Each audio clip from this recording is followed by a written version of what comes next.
Save me.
Save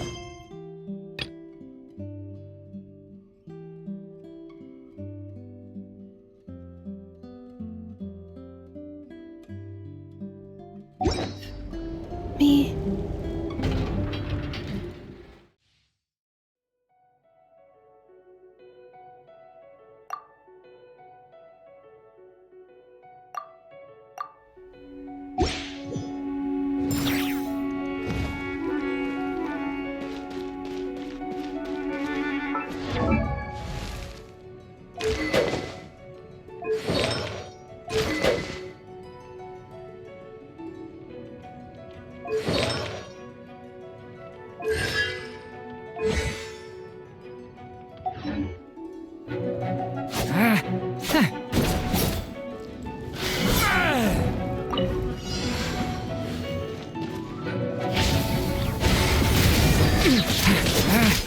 Stay away from me!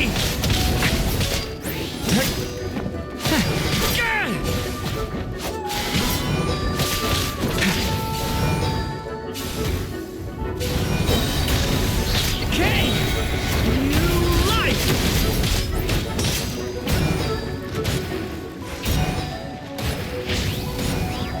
Get back!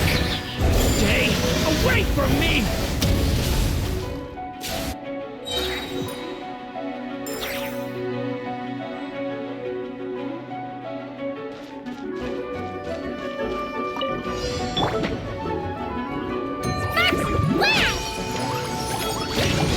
Teamwork is dreamwork! Witness my great undertaking! Live! The turning point in fate!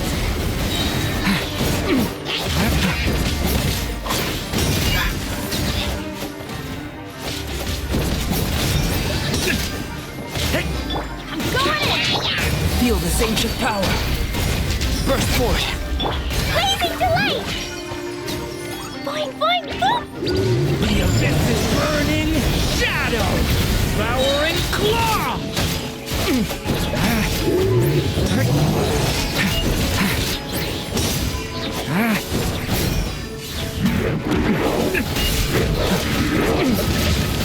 Devouring claw! Stay away from me!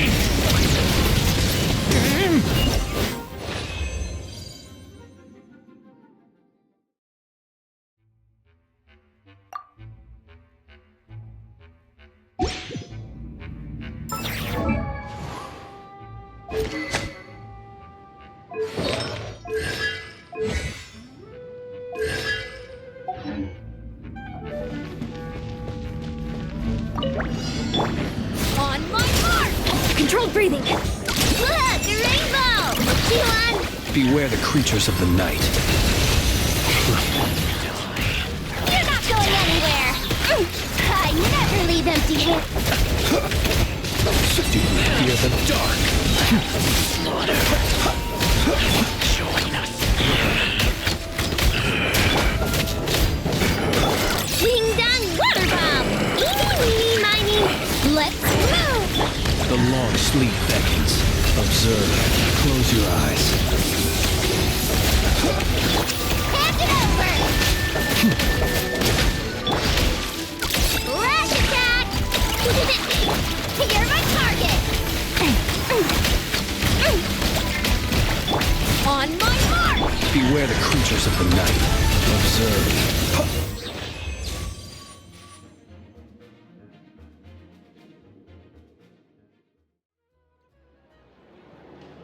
Thank you for waiting.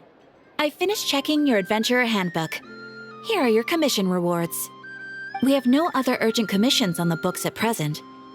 Thank you for all your hard work lately. Perhaps you two could consider taking a vacation. Amazing! Paimon never thought we'd end up having downtime and not cry. Things were pretty hectic when we first got here. Everywhere you looked, it was either the Wild Hunt causing chaos or the Vatui stirring up trouble. It felt like this whole region was one giant slime in a barrel, ready to go boom at any moment. Sure have. Things were looking pretty dicey, but in the end, we managed to turn it around. Whoa! Paimon just got deja vu! Oh, that's right. It's because we've done this like a million times now. Ah, yes. Are you two aware that the Moon Prayer Night is soon to take place? Oh, yeah! Llama told us that was coming up soon. Wait, why do you mention it, though? Do people in Nasha Town celebrate it, too? Paimon thought it was just for Moon Goddess worshippers. You're partially right. Most people in Nasha Town just see the festival as an opportunity to do business. They do not concern themselves with the religious element. The festival was first celebrated by the Frost Moon Scions. On this day, they would wear moon prayer blossoms and celebrate the birth of the moon goddess through song and dance. They would also prepare food and handicrafts and give them as gifts to others. Over time, it became Nodcry's most lively festival. Oh, sounds like fun!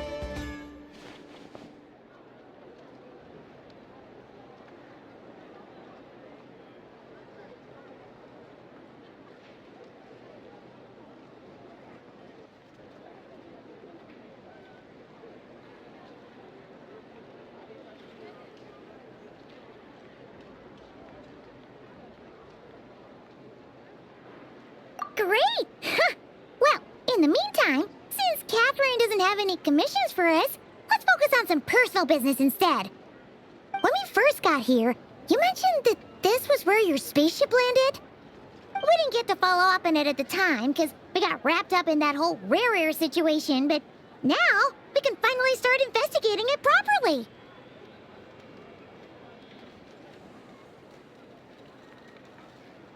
Well, there's a saying Paimon's heard around these parts, which goes, if you lift up a rock, you'll find something you weren't looking for. By that logic, you'll never find what you're looking for while you're searching, but the moment you stop looking, it'll jump right out at you. Could be worth a try though, right? Anyway, Paimon suggests we focus on other stuff we want to do for now, and just keep an ear out for spaceship-related intel as we go.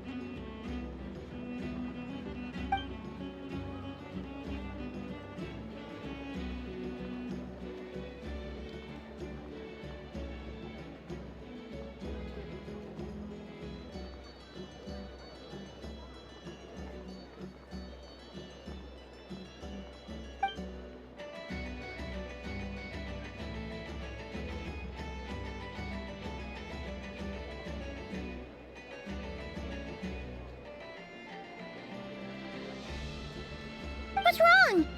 She looks super serious all of a sudden.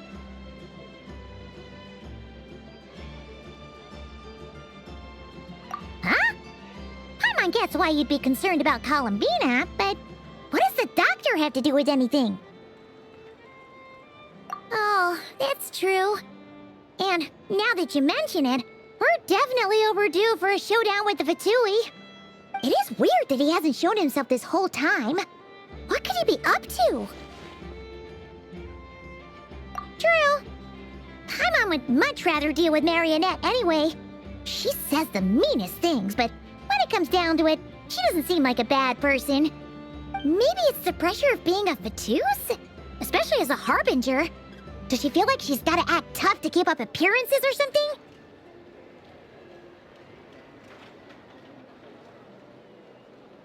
But then, every time we headed out with Rarier, she always wound up having to repair Polonia and her other robots. That's gotta sting.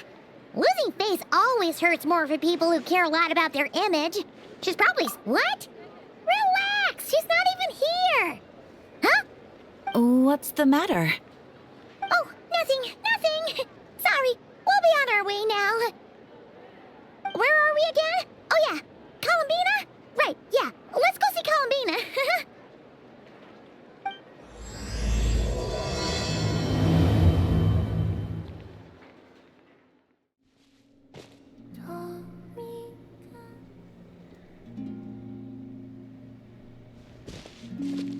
Hey, she's sitting up! Is me sitting here a rare sight?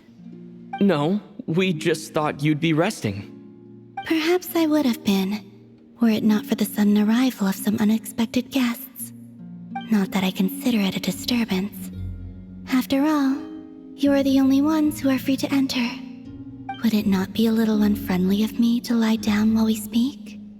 I didn't realize you put so much thought into little things like that.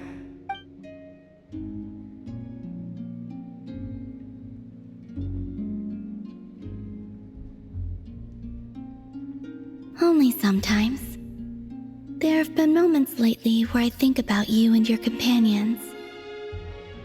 They are warm, mysterious, and cozy memories. Very few of my past memories are anything like that. They say that travelers return home bearing bags full of souvenirs. But my luggage was empty, and I believed it would stay that way. Return home? So, you're still planning on returning to the moon? Yes. This planet continues to reject me, reminding me that I do not belong here. If I remain into that, there will come a day that I disintegrate. And I don't mean reduced to dust or turned into food for the flowers. I mean, I will cease to exist entirely. Alright then. Well, we're sure gonna miss you. But it sounds like we'll have to say goodbye. How do you intend to return? The moon prayer night is soon to arrive. On that day, the moon will be closest to Devat. The Kuvaki in this land will reach its peak at that time. I merely need to grasp the tide, and with relatively little effort. Oh, Paimon gets it! It'll work like a slingshot! You make it sound like she's gonna get blasted up to the moon. If I did that, I suspect I would crash into the false sky.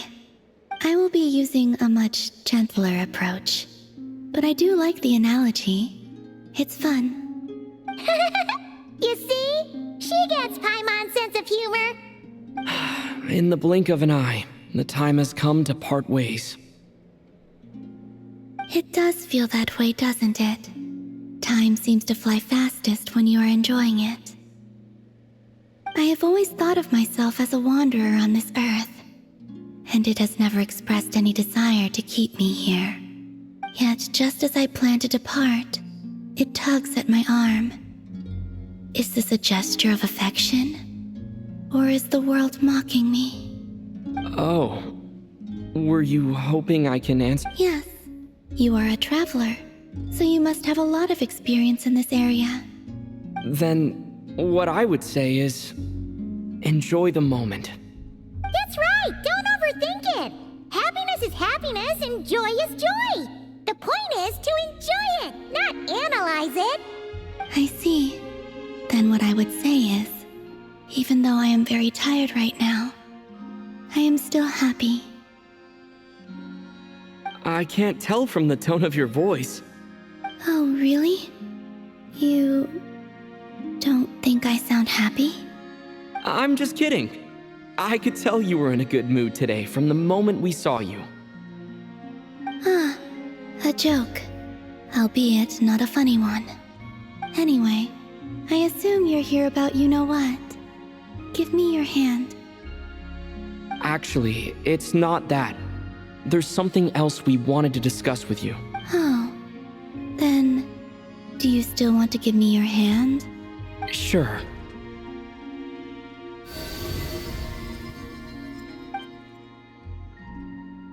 Thank you. So, I've heard that in the Moon Prayer Nights of the past, people here would hold celebrations in the Moon Goddess's honor. Since you helped so much in our fight against the Rehir of Solnari, I think you deserve a farewell party before you return home. I haven't asked everyone else for their opinions on this yet, but I'd like to invite you to join the upcoming Moon Prayer Night. I've never joined a Moon Prayer Night before. I'm not sure what I would even do. Oh, don't worry about that! We take care of everything! All you need to do is show up. Of course, there's no need to force it if you're not feeling strong enough. It's just, this kind of felt like a golden opportunity. But they call me Kutar, and the Fatui have an arrest warrant out for me. I shouldn't appear in public right now.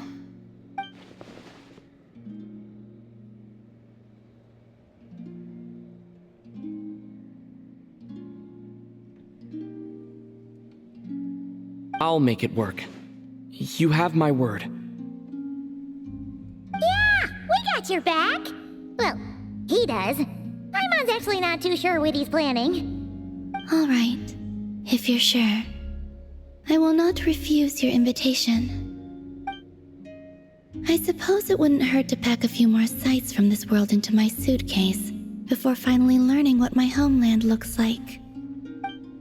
Oh, if you see Lauma, please tell her that my answer to the question she asked me is neither yes nor no. Rather, it is, there is no need. That was kinda cryptic, but sure. Guess it's between the two of you. We'll pass along the message. Bye for now!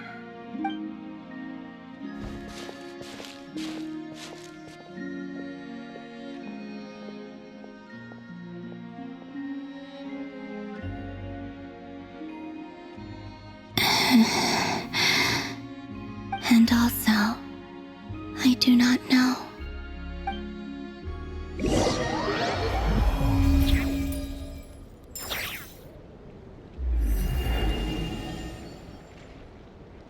Since she's agreed to join the festival, let's go see who else wants to take part. Lauma's gotta be the person most familiar with the Moon Prayer Night. We should start with her. Also...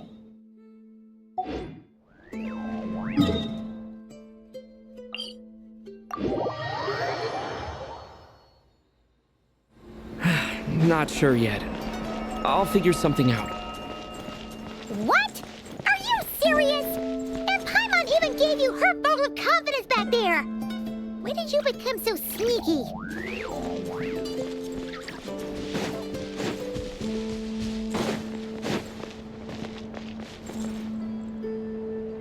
Hey, Lauma! It's us! Huh? Varka? What are you doing here? Beats me. I had a bit too much to drink last night, and when I woke up, I was on Hisi Island. Mr. Varka is helping to oversee Nasha Town's preparations for Moon Prayer Night. He is here to go over some details regarding the decorations and custom cloth designs. Right, yeah. What do you mean, that too? Yes, Celebrating this festival is a long-held tradition here in Nodcry. On this day, the crescent moon at the top branches of the verdant crest turns into a full moon, and the moon prayer blossoms bloom with a special radiance. Our people take these to be blessed omens. It's an especially welcome event coming off the back of all that nasty business with Rare. Everyone got put through the ringer recently, and now they're looking to turn their fortunes around. The big shots in town all agree that a big, lively celebration is just what we need to rebuild people's faith in this place. No wonder Catherine said the people weren't so bothered about the religious element. That's right. It's become more of a local custom by this point. The celebrations have little to do with whether the religious stories behind this event are true or not. Even the Frost Moon Scions are eagerly awaiting the coming of Moon Prayer Night, despite now knowing that their past beliefs were founded on a falsehood. That's fair. It's a bit like the Lantern Ride in Liyue. It's a chance for people to enjoy themselves, not debate the existence of the Adepti.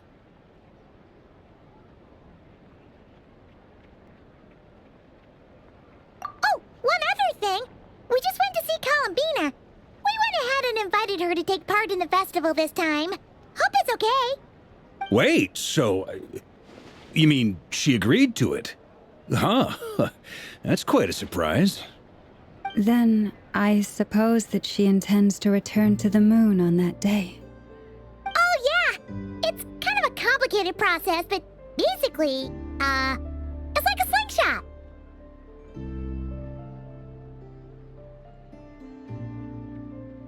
I understand. In truth, I had a feeling that she might make such a decision. Well, if Kuthar has decided to participate in the festival, we should prepare accordingly. Yeah, exactly. She was saying how it could be risky for her to show her face in public.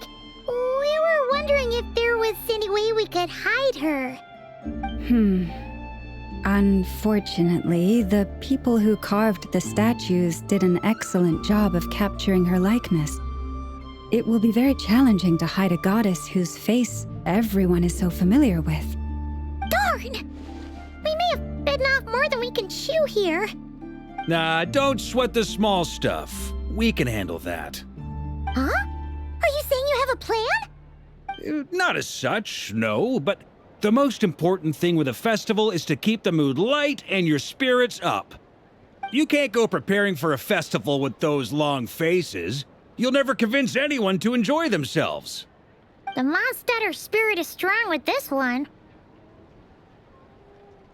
As it happens, I agree with Mr. Varka. Let's start by making our appreciation for Kuthar the beating heart of the festive atmosphere. And who knows? Once we get the ball rolling, perhaps everything will just fall into place. Hey! Did you catch that? Lama said the thing! Or close enough, at least.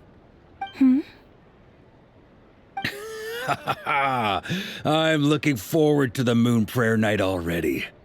We have a festival in Mondstadt called Windbloom, and you can always tell which couples are celebrating it for their first time by the smiles on their faces. Big, beaming smiles like their whole face is glowing. And I have a feeling we'll get to see that same smile on the Moon Goddess's face at this festival. Not quite the same, surely. Anyway, I'll take care of business in the city, but I'll have to leave the decor up to you and the Frost Moon Scions. No one else can capture that traditional aesthetic quite like you guys. But lastly, there's the final key element that brings the festival to life. Companionship. Before you leave, let me show you something that we've been preparing. Mr. Varka had asked to see it already, so you may as well tag along. Also, I have some further questions about Kuthar's decision.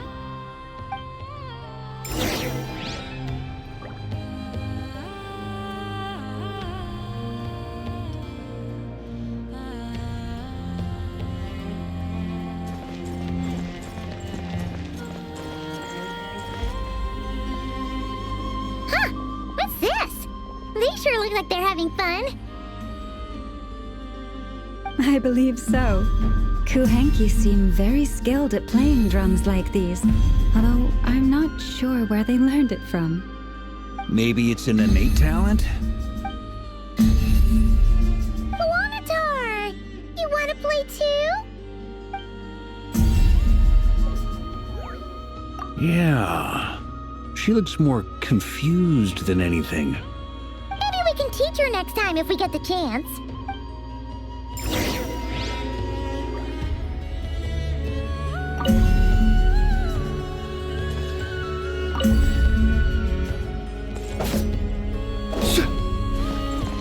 What are these floaty things? Moon veils. We hang them from buildings in the city during the festival. When you look at the sky through them, it creates a lovely misty effect.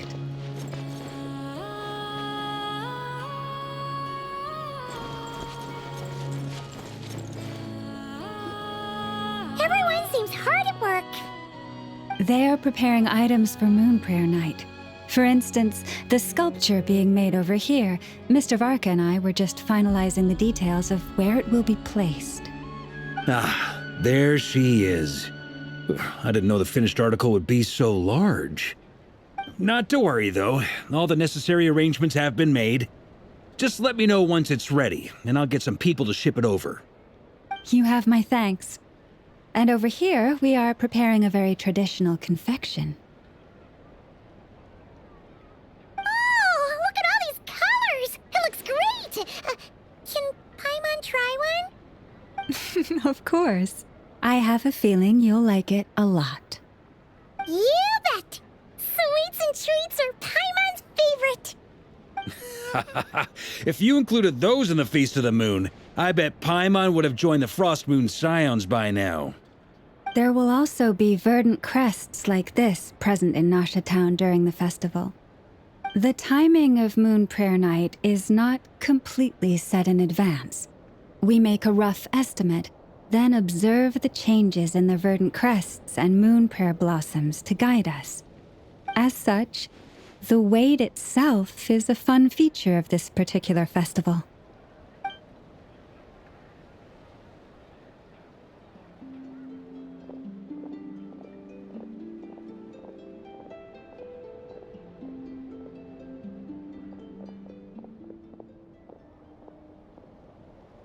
Let's talk here. To tell the truth, I am very surprised to hear that Kutar is willing to participate in the festival. I once asked her if she'd be willing to stay with the Frost Moon Scions. I could introduce her to everyone, and we could be a family to one another. She did not answer, but she has not appeared here since. I took this to mean her answer was no, but if that were the case, she would not have accepted this invitation.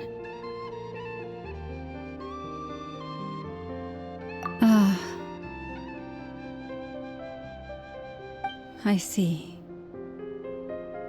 Maybe she is right. Maybe the Frost Moon saw, but my wish was not for her to come here and be worshipped as a deity.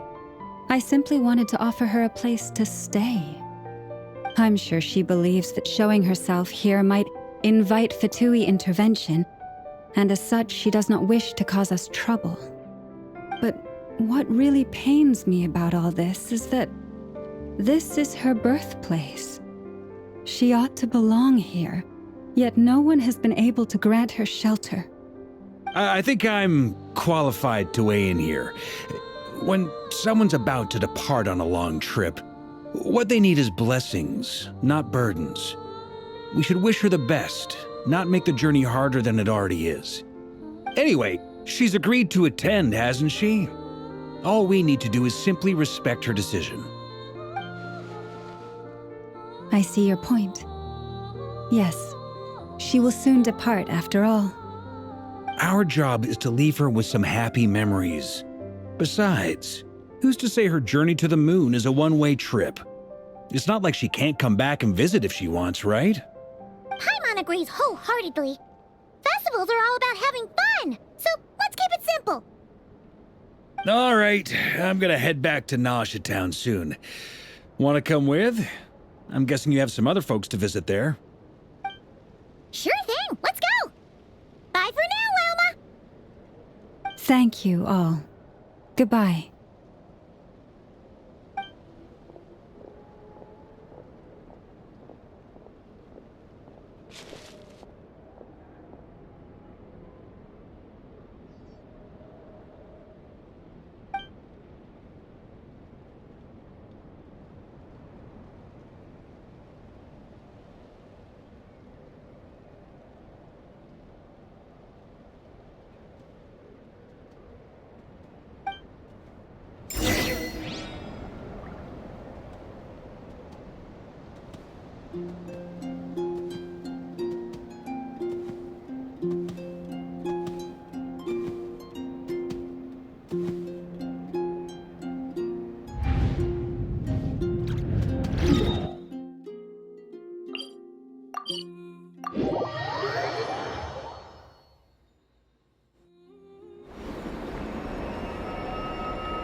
Huh? Hey, over there! It's Duran and Albedo with Flints! What could they be chatting about? Your guess is as good as mine. Ah, Grand Master, and the Traveler and Paimon. Hello there. It's been a while. Perfect. We have some new volunteers for our investigation. Wait, let me guess. The righteous Lightkeepers are finally ready to hunt down the Abyssal Dragon? Yeah, right! Oh, wait! Why does everyone keep saying that too? Well, to be precise, the facts match, but not the causality. Wait, so I guessed right? Half right! Don't act so impressed with yourself. Maybe I can explain. We ran into Mr. Flint's north of Nosha Town. At that time, we just noticed a few abyssal creatures out in the wild, but the strange thing was, I didn't detect any traces of abyssal energy on them at all. On closer inspection, we realized that they were not real monsters, but something akin to reflections in the water, or perhaps a mirage. Huh? What do you mean? Like, you could see them but not touch them? Exactly. It was very peculiar. They roared and tried to attack us, but we could not make any physical contact with them. I think I've heard of things like that happening in Nodcry before, but I don't know much about it. Yes, it's a known phenomenon. Mirage-like illusions tend to appear in Nodcry in the run-up to Moonprayer Night. From a distance, they appear quite real. I myself thought that Misters Duran and Albedo were locked in battle with abyssal monsters when I first arrived. But after sharing intel and investigating a little further, we can confirm that these illusions are harmless. There is no great cause for concern.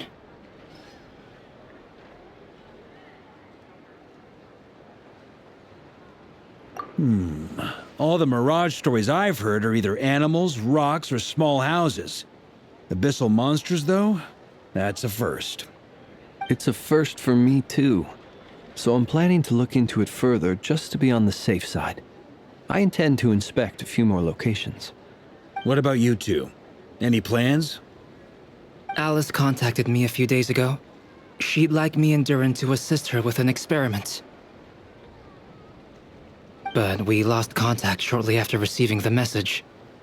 I'm sure that comes as no surprise to anyone familiar with her.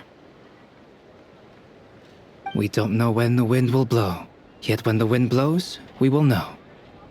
That, in a nutshell, describes how Alice operates. Yeah, that tracks. Okay. Well, I suggest we investigate this Mirage business in the meantime. It's piqued my curiosity, and I'm pretty sure I know someone who will already be 10 steps ahead of us. Right? Whatever's happening in Nodcry, she always seems to be the first one to know. Let's go see what she knows. We can invite her and her staff to the festival while we're at it.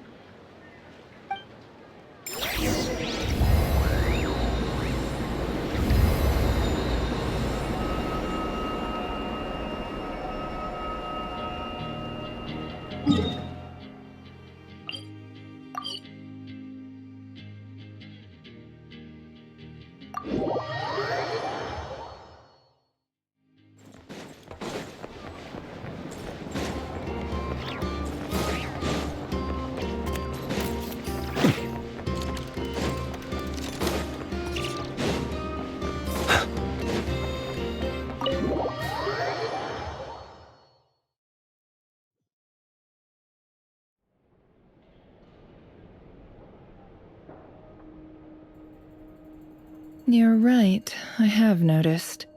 There's certainly something a little fishy about this situation. Only a little, though. Records indicate that this phenomenon can occur in the days before and following Moon Prayer Night. That said, it has always been a rare sight in the past.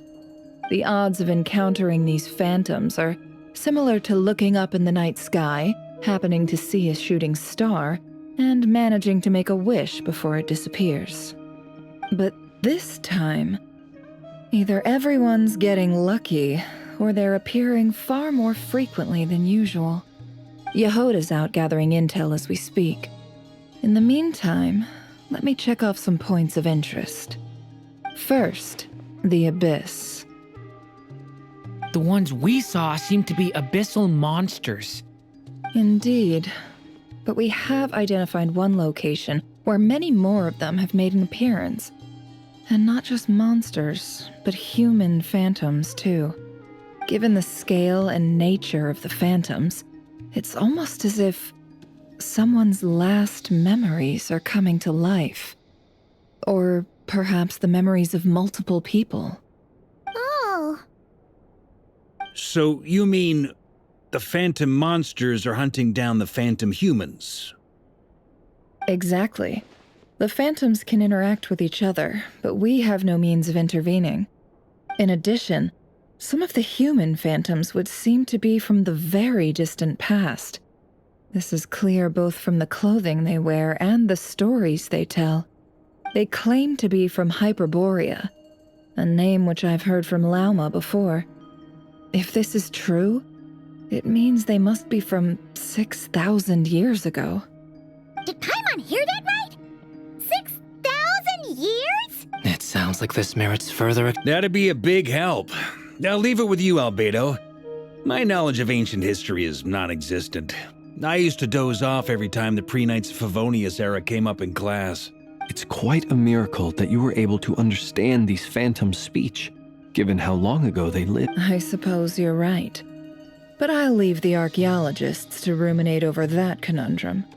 As an intelligence broker, my sole interest, which, in this case, hopefully means earning myself some good favor with our dear Lady Moonchanter. So calculating. Sounds to me like we could split the work up. I think the abyssal phenomenon is best left to Albedo, Flint's, and me.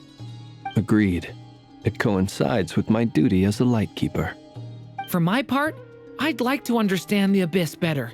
Even a little knowledge would go a long way. This is certainly a rare opportunity to study the Abyss. But even rarer, perhaps, is the chance to make contact with the Ancients. The Curatorium will take the lead on investigating the Hyperboreans. We put in the work to learn what we know so far. It seems only fair that we get some quantity of exclusive intel. That just leaves our trusty team of 2 unassigned. Since you became an honorary knight, of course. This was part of my grand plan all along. Ha ha ha! Oh yeah, by the way, we managed to convince Columbina to come to the Moon Prayer Night celebrations. Would you and Yehoda like to join too? She agreed to that? Huh. Quite an achievement. Never underestimate the traveler, I guess. I'd be happy to join. No point shutting myself inside when the streets are all decked out. I doubt any clients will be visiting during the festival in any case. And Yehoda loves a party, so I'm sure she'll jump at the opportunity. No. No. No. No. No. No. No. No. No. Way to contradict me in front of...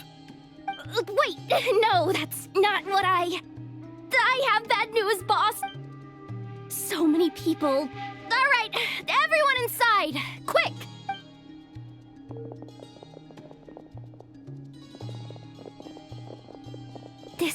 gonna sound crazy, but hear me out. I saw one of those phantoms at Star Sand Shoal, and it was some sort of flying ship. Like a spaceship? That's gotta be the one you came to Tibet in. You said you saw the same thing through the moon marrow, right? Huh? You already know about it? Ugh, I thought I was gonna blow people's minds. Turns out I'm the last to find out. Wait, back up. You came here in a spaceship? Now my mind is blown! What's it like on the inside? Was it like flying through space? I want to know everything! Yep, exactly. Huge discovery. You're the best, second best intel broker in the world. After your boss, of course. Wow. Really? Well, I don't know if I'm all that, but... I guess that decides where we're heading next. Come on, don't look at me like that. I know the spaceship doesn't have anything to do with me, but you don't want to leave me as the only one twiddling my thumbs, do you? Please? Fair enough. You can tag along. In that case, let's meet back here to discuss our findings once we're done. I wish everyone a productive investigation. You too.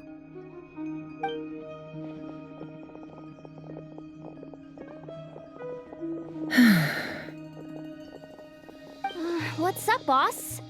Aren't we gonna head out? Tell me, Yehuda, when did the curatorium start giving out intel for free? Oh, sorry, boss.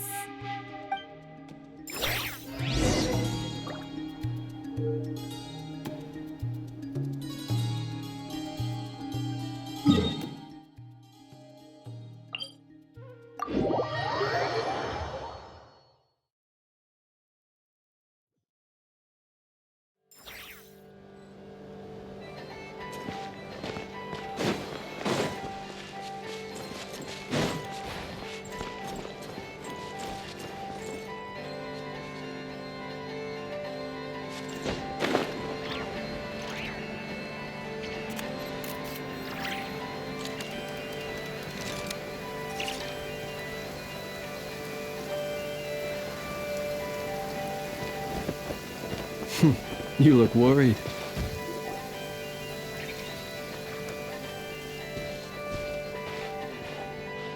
Well, what do you know? Yehuda was right on the money. This phantom really is your spaceship, but that's so weird. Why would it show up here? Is it some kind of projection? Or a ghost? Like, maybe it no longer exists. Ah, you're already here. Miss Lauma, what a surprise. I thought you were busy with festival preparations. I was, until one of our people informed me that a strange sight had appeared at Star Sand Shoal. No one's ever seen something quite like this before. I thought I should see it for myself. Same here. Oh, so we heard that these things appear around the festival period. Any idea why that is? Unfortunately not. We have very limited information about them, since they can't be interacted with. The most we've been able to deduce is that these sightings appear to be connected to the increase in Kuvaki energy around this. Yeah, seems like that's all we can do. This is all so confusing. Allow me to lend you a hand.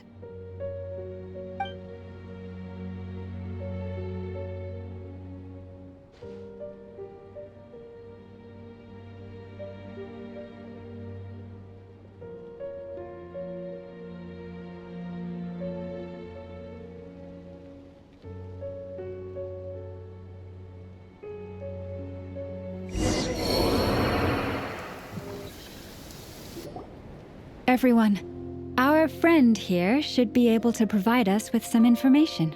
Is that? I've heard about how the Frost Moon Scions live in harmony with the animals and can even communicate with them. That's coming in handy now, for sure. Okay. Yes, I understand. Then how about this?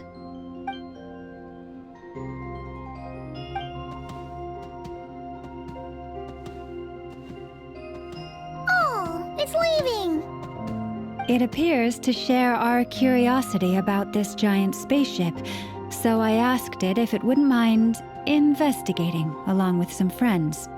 In return, I told it about some nearby spots where the wild fruit grows abundantly. We may live in a different era from these phantoms, but I trust that the terrain, climate, and ecology here are more resistant to the effects of time than some things are. Let's give them a moment and hope for the best.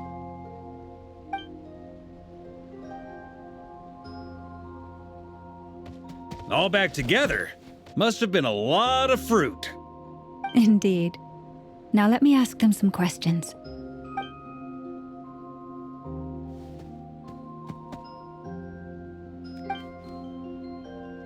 It did find a lot of wild fruit, enough for them to feast for a long while.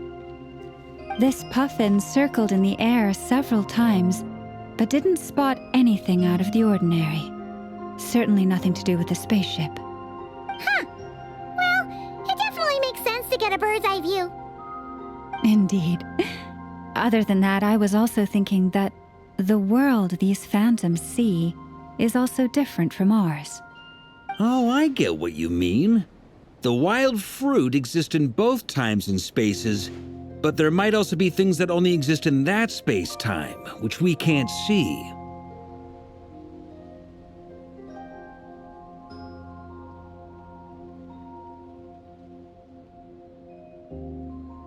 Good point. Great thinking, Llama. Blunthorn rhinos can use kuvaki to shift great rocks, but this one says it couldn't get that ship to budge by even an inch. The sniffer mole tried too, but despite being a skilled digger, it could not get through. They say that the spaceship looks robust and undamaged. It seems completely impervious to any and all attacks. Whatever lies within is well defended from harm. So, just like us humans, there was nothing they could do about this spaceship either. Yes, still, they deserve our thanks. We are grateful for all your efforts, dear friends. Now go, and enjoy your feast. I've noticed some other human phantoms gathered nearby. Come on, let's go talk to them. What is this thing? I've never seen it move, and there's no way to get inside. Goodness knows. My grandpa says it's been sitting here at least since his grandpa was still alive. What about his grandpa? Did he say anything to your grandpa's grandpa about it? Huh? I don't know. In all likelihood, it was here back then too. Hard to imagine something this huge could move. Guess that means that as far as they're concerned, this ship's been around a long time. Come on, brothers. If we can get even a small chunk off of this thing, it's gotta be worth a fortune. Huh? You mean Paimon? Yes, brother, I shall join you. We should go with them. What the? This thing is crazy tough. I can't even scratch it. Sorry, brother. Looks like we'll have to seek our fortunes elsewhere. Enjoying yourself? I was just seeing if I could... I'm sure we're all starting to build up an idea of what's going on here now that we've spoken to some of the people.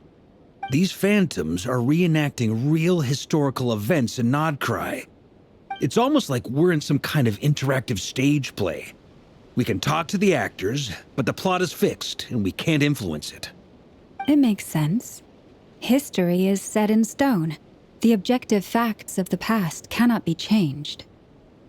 Paimon totally thought you were just goofing around earlier. But actually, you were doing some serious investigating. Of course I was.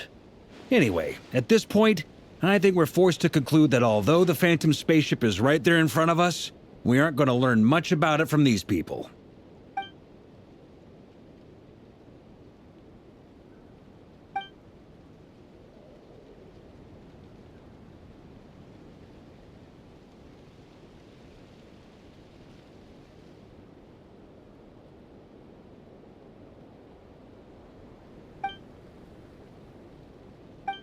Don't be discouraged. If nothing else, this is proof of the ship's existence. And think about it. So many people tried to hack their way inside, but no one could get the door open. It's made of very tough material. To me, that says that we'll either find the ship itself or the story. Huh. Every now and then, when Varka gets serious, he actually does seem like Grandmaster material for once. I wonder how the others are doing. Let's head back for now. Sounds good. Also, drinks are on me if Team Knights of Favonius is the first to finish. Wait, we have a team name now? Am I in Team Knights of Favonius as well? You're very welcome to join. We've even got a cathedral ready for you. Isn't that technically blasphemy? You wouldn't dare make a joke like that if Barbados was in earshot. Nah, I'm sure Barbados doesn't mind a little harmless blasphemy once in a while.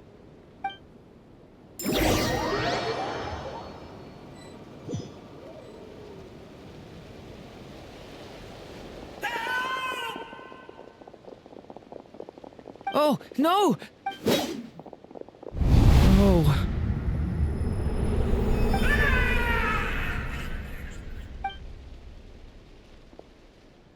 I know it's hard to stomach, Mr. Duran. But as I'm sure you've noticed, there is nothing we can do to intervene in that which unfolds before us. But we have to at least try. And try you have. But are you aware of how many unsuccessful attempts you've made now? I wasn't keeping count. I'm afraid this is the 39th failure so far. Or the 5th if we're only counting this particular victim. There are no indications that these phantoms may be altered in any way. You seem to have calmed down a little. I'll make us a fire. You should rest and have some water. Feeling any better now, Mr. Duran? May I ask a few questions? Be my guest. What exactly are we witnessing here? My guess would be that we are seeing Nodcry during the Conrian Cataclysm. Would that be accurate? Conria. That is correct. As you know, once the Abyss senses even the tiniest crack, it floods in and spreads like wildfire. There was a time in the distant past when it permeated all of Nodcry, causing immeasurable harm. The people paid a terrible price to heal this land. Then 500 years ago, the whole of Teyvat suffered an abyssal disaster. Once more, Nodcry was dealt a devastating blow. I see. In the face of the abyssal onslaught, all were like grains of sand tossed around by a tidal wave. Be they human, fae, or god. The moment you witnessed is but one drop in a whole ocean of catastrophe. All right. I guess that answers my second question, too. I wanted to know why there's nothing I could do to help them, and that's because what we are seeing is history. That would be my guess as well. As I understand it, history and fate are not all that dissimilar. The latter may be unseen to us, but both are immutable. Yes. Fate was determined long, long ago. I still have a couple of other questions for you, Mr. Flintz. You mentioned more than one abyssal disaster that has struck this land in the past. How can you be sure that what we're seeing is from the Conrian incident? And also, how are you able to stay so calm when you're talking about these events? From everything I know about you, you're not cold or ruthless, and you're not indifferent to the suffering of others. Alas, I am forced to show my age. I must be 600 or 700 years old by human measure. Wait, so you... One is not easily moved by history when one has witnessed the truth firsthand. I'm sorry. You needn't apologize. Your passion is a good thing to have. Treasure it, because someday you may find it in terribly short supply. Now, at the risk of offending you, I have a question in return. Your curiosity toward the abyss, is it born from hatred or because you sense its call? I only ask because I kept a fragment of Rerear's body in my lantern for a short time. Specifically, his heart. So I know what a burden it can be to carry the abyss with you. And I hear its power growling from somewhere within you. In my eyes, your mere existence is a miracle. My honest answer is, I don't know. I don't think I have the confidence to say for certain. What I will say is the abyss is not the only issue that haunts me. Even before I became who I am today, the question dogged me constantly. Should I even exist at all? My doubts remain unresolved. But when we fought Rerear, something became a little clearer to me. Sometimes it is the darkness within us that allows us to achieve the impossible. I certainly got the sense from your 39 attempts that you were trying to achieve the impossible. It sounds like you've resolved to see the truth for yourself. Absolutely. In that sense, he and I are quite similar. Then I wish you every success. Well, if everyone's caught their breath, I suppose we should head back. Oh, and one last thing. I'd appreciate if you kept our discussion about history a secret.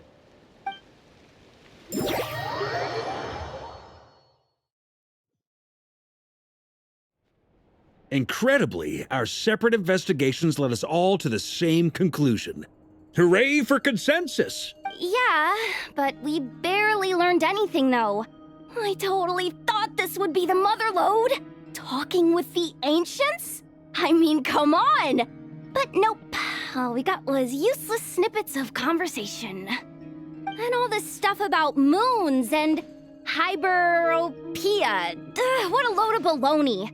Seems like people back then had a few screws loose. I understand your frustration. We found the same issue. Each phantom only showed a very brief moment in time.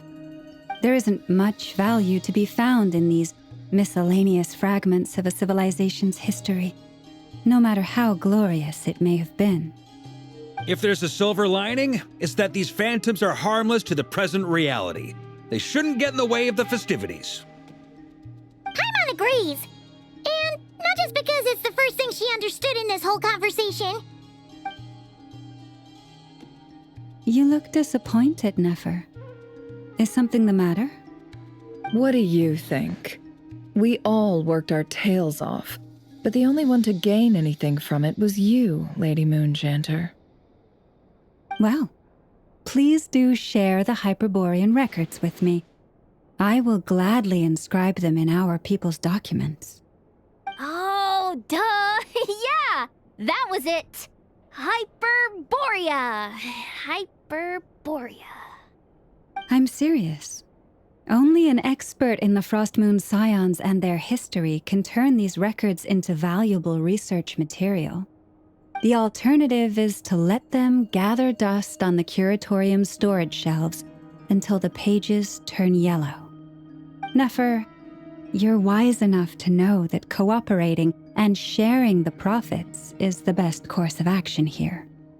Well, that goes without saying. Sure, let's do that. Huh?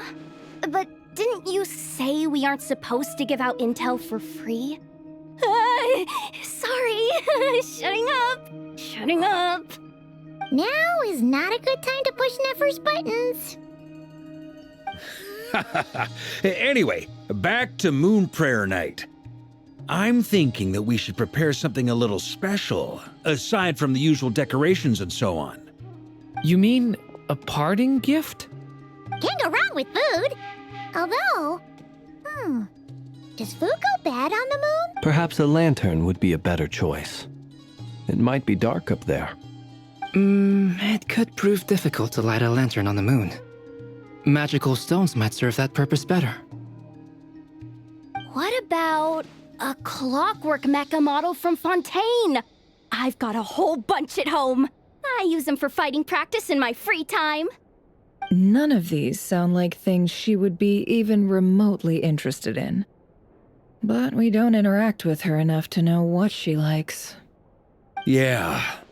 It would really save us the guesswork if someone could find out what she's into.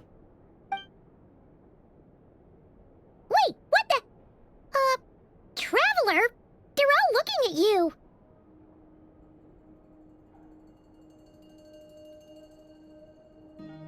Great! Haha, problem solved. Now, I need to stop by Dory's. Gonna need her help sourcing a bunch of stuff for the festival. Then let's leave it there for now. We all have our own business to attend to. Traveler, if you find out what Kutar likes, let us know right away.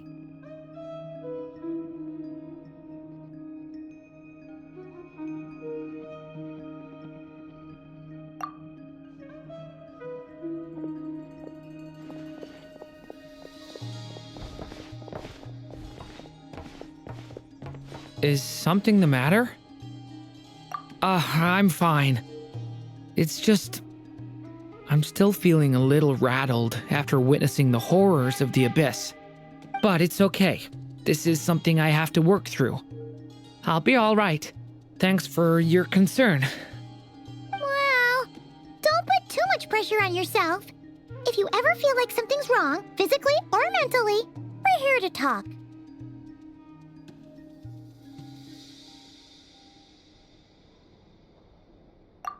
Come on. Stop treating me like a kid.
Weren't there a few Kuhenki here last time, too? Walkies? For Kuhenki? You're not pets, you know. Oh, well. Looks like we just came at a bad time. There's still a few days until Moon Prayer Night, so we're in no rush. Besides, she needs time to rest anyway.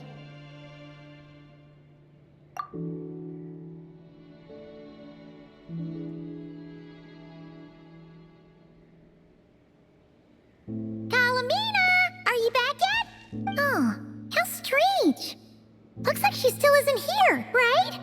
It's not like her to spend so much time outside. Especially since she's worried about attracting unwanted attention. What about Luonatar? Luonatar, you there? Hey! Do you know where Kalambina went? Sorry, didn't understand. But if you know where she is, could you... Yeah... That's even stranger. What about him? Oh, that's not good news. They change color when Kalambina gets weaker, right? And they look super pale right now. Good idea. She might know what's happening.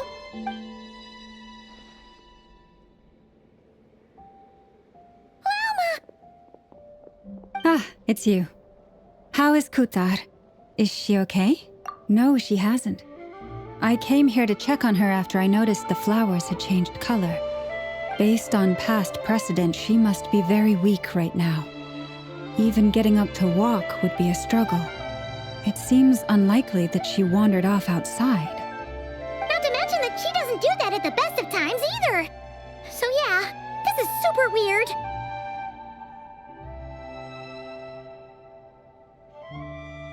No. Very few people are in the know about Kutar's whereabouts. And if anyone suspicious had visited, they'd have left some sort of evidence. Come on, let's go to Nasha Town. If anyone has seen her, someone there will know about it. It's not Cry's information hub after all.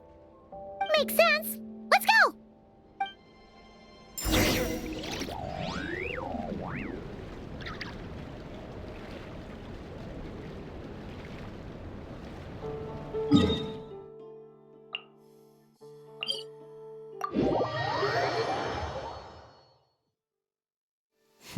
You look worried.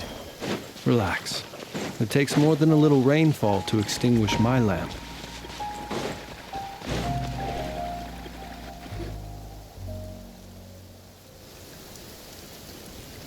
Wait a moment. Is it just Paimon, or is this stall kind of suspicious? No, I don't recognize it. Alas, your free and easy adventure time is over. Now, prepare to face the final boss of Nod Cry. Whoa! We're definitely... Not sure, but it's definitely hostile.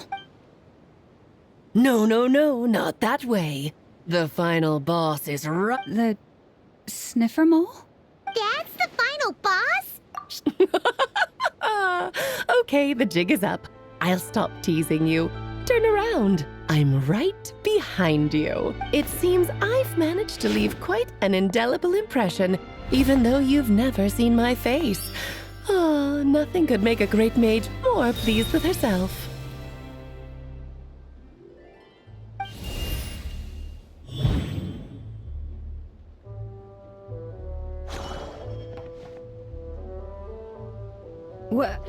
What is going on? I've heard that all the big shots in Teyvat have long, wordy titles that stun people speechless when they make their entrance. Unfortunately, none of them are affiliated with the Hexen Circle, and we ourselves keep a very low profile. The notorious name-dropping, so that didn't stop me from coming up with a title. Alice? It's really you this time? Not a lantern or a dodo but Alice in the flesh? Oh, that's right. So, what do you think? You look like... Oh, that's the first thing you thought. A little surprising, but that actually makes me very happy. Because that means that when Klee grows up, she'll be just as stunningly beautiful as her mother. So she's a friend? Kind of. This is actually the first time we've seen her in person. I see. Madam Mage, that was, quite a powerful entrance. I certainly won't be forgetting it anytime soon. It's okay, Lauma, don't force it. Paimon will do the honors. This is Alice from the Hexen Circle. That's right. She's a good person, just kinda... unpredictable. Well, what is the human heart if not unpredictable? If we could not do as we please, how would we differ from machine? I am Lauma, Moon Chanter of the Frost Moon Scions. It is a pleasure to meet you. Oh, I know. Before you got here, I spent a good, 15 minutes getting up to speed on Nod Cry's present situation. In other words, I've read the whole in the last episode part, so we can skip the pleasantries. Fair enough.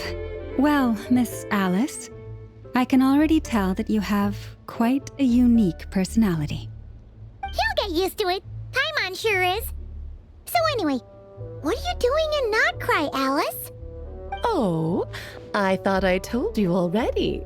This time, I'm the final boss. And what a formidable foe I shall be. Powerful, confident, decisive, and good luck finding my weak spot. You will never succeed. Oh, drat. My one weakness, and you found it in an instant. Fate has been dealt a devastating blow. Thus falls the great Dodo King. Why are you playing along with this nonsense? For funsies, of course. What's wrong, Paimon? Are you disappointed in me? Am I a gigantic letdown? No, it's just... you seem like a busy lady. And this is the one time you've shown up in person. Paimon figured it would be for something more high stakes than just goofing around. You're quite right. I'm here in Nod Cry because something big happened. It concerns the 3 moons, Tevat's borders, and of course, the moon goddess you are currently searching for. Kind of. Why don't we discuss this over a pot of tea?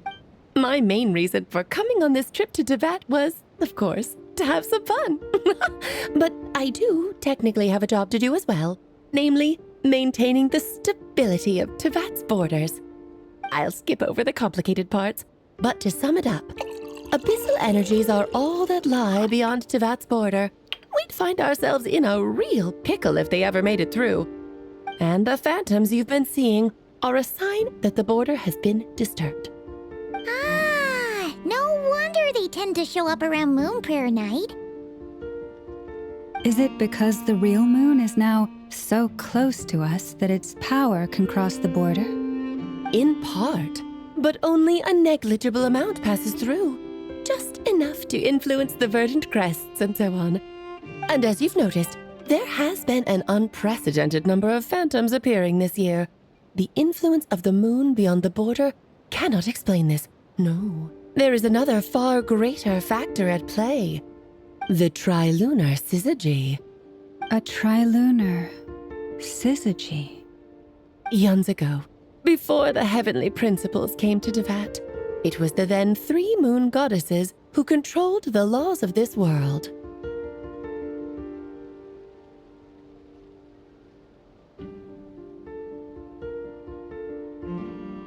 Oh, that's exactly it! The 3 goddesses split these powers amongst themselves, promising never to consolidate them into one singular body. This was meant to keep the world stable.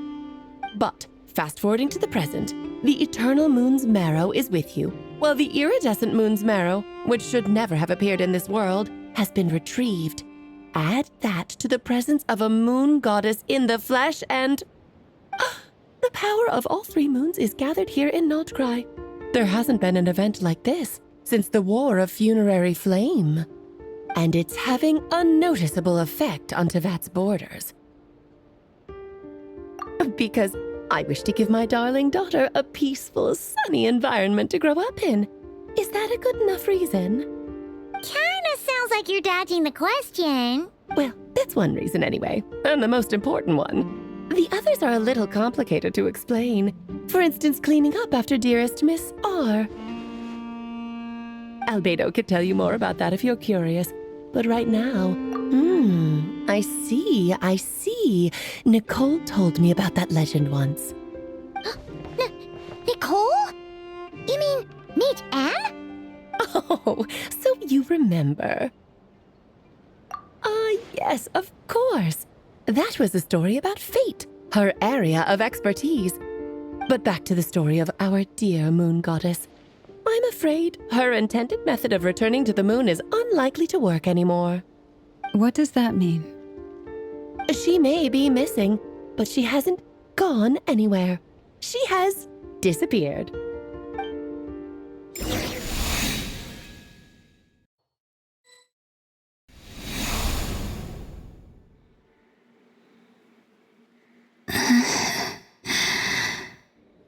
My body is so heavy. Wait, no. It's my mind that's heavy. My arms and legs are as light as a feather. What's happening to me? I feel drowsy, like I've been asleep for too long. Is it daytime or nighttime? Is the moon out? I think I'll go for a walk.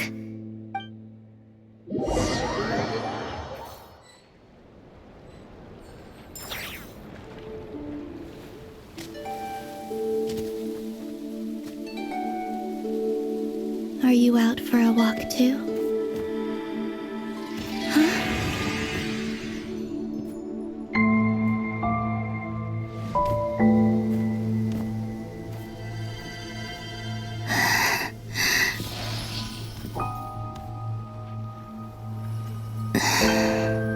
The day has come at last.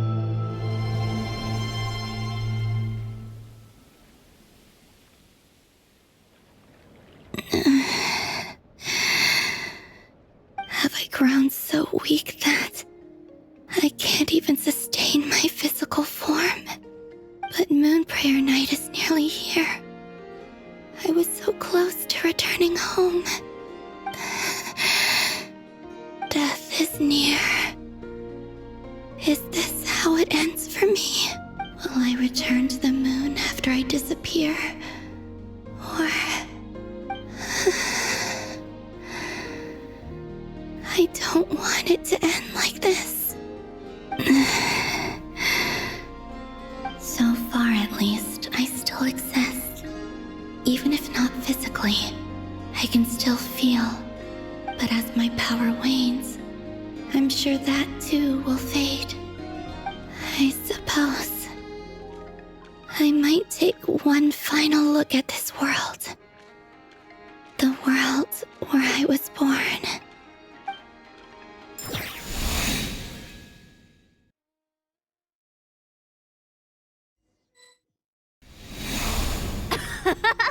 Come on, come on! Wait for me! The Frost Moon Enclave. How much it has changed since I was born. These decorations, they're so heavy. It's times like this when you kind of wish men could be priestesses and acolytes. How fascinating. I've never had the chance to be privy to people's private lives in this way. In the past, people would get so solemn and serious the moment I showed my face, like they were frozen stiff. Karina, Lametti, it's time to eat. Coming! I want to watch them a little longer.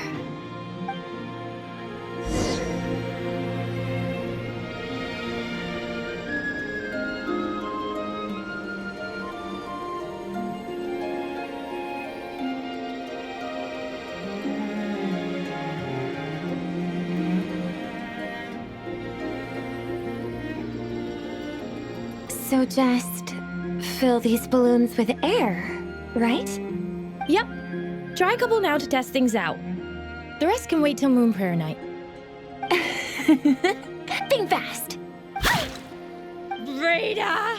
Teasing an acolyte of the Frost Moon Scions? Surely that's a punishable offense. Take this! Huh?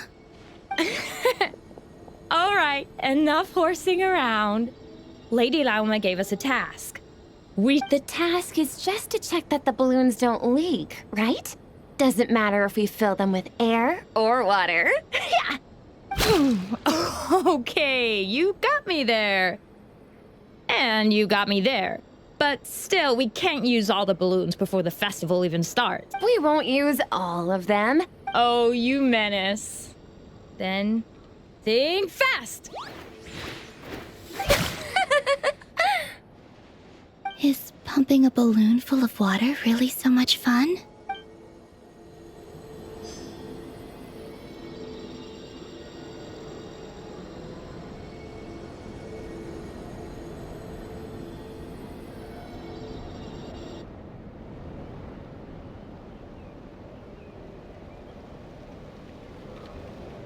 I'm sure you're both tired from playing all day. Come on, eat up. A plain, humble meal. That has always been the way of the Frost Moon Scions. Huh? How come Lametti got a midsummer berry dessert? I always get Lockaberry. I don't mind sharing. You can have a bite of mine if I get to have a bite of yours. They're sharing food? I've never shared food with anyone before. Even at the Harbinger tea parties, everyone just ate off their own plate. And when I couldn't finish my food offerings from the Frost Moon Scions, they'd leave the leftovers out under the moonlight for the animals to claim. Hey! That was 2 bites! Oh, then you can have another bite of mine. Oh, you too. Oh, don't fret now.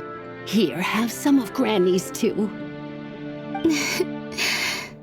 So this is what it means to be family.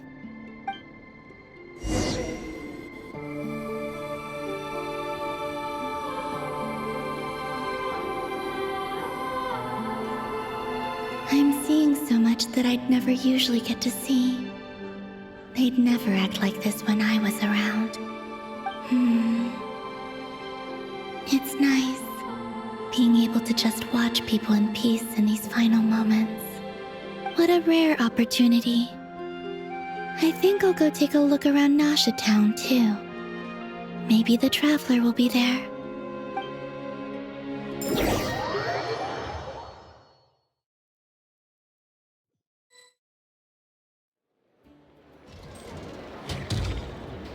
After the War of Funerary Flame, the moon goddesses were no longer recognized by Teyvat. They lost the whole foundation for their existence. That's why the moon goddess's strength is fading. She cannot withstand the world's rejection of her. To be more pedantic about it, the moon goddesses did something to offend the heavenly principles, and that's why they were ousted. Something of a recurring theme in Teyvat's history. Theoretically, speaking so candidly should put me in their crosshairs too, but they can't tell me what to do. I'll say whatever I want. Anywho, the Moon Marrow energies were but a drop in the bucket for her, and that battle against the Ray Hair of Solnari only weakened her further. Fortunately, it happened close enough to Moon Prayer Night when the Kuvaki concentration here is high. That's the only reason she managed to survive this long. What do you mean, fortunately? Oh, what a headache. I thought this was all common knowledge. I guess I have some more explaining to do. Okay, buckle up. It's time for another lecture.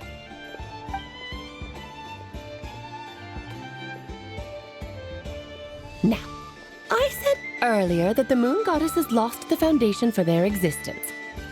The reason for that has to do with the natural order. Basically, the rationale for their existence in Teyvat was lost. The same logic applies to the present moon goddess too. Consider her existence so far. Her comrades in the Fatui called her Damselette. And she was worshipped as Kutar by the Frost Moon Scions.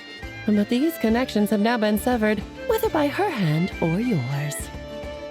So, the rationale that once sustained her existence is now gone. Wait, we did that to her? Oh, well, strictly speaking, yes. But let's not start pointing fingers, shall we? I'll only end up as the big bad villain, and that's not the kind of final boss I want to be.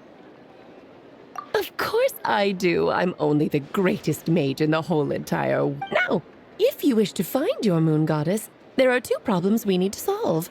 Firstly, we'll need to strengthen the connection between her and Teyvat, at least enough to sustain her until Moon Prayer Night. Strengthen her connection? But does that mean I'll have to rally all the Frost Moon faithful behind this? I'm afraid a bygone faith and a former home won't be of any help to her. Her name? Yes. Names are very important things.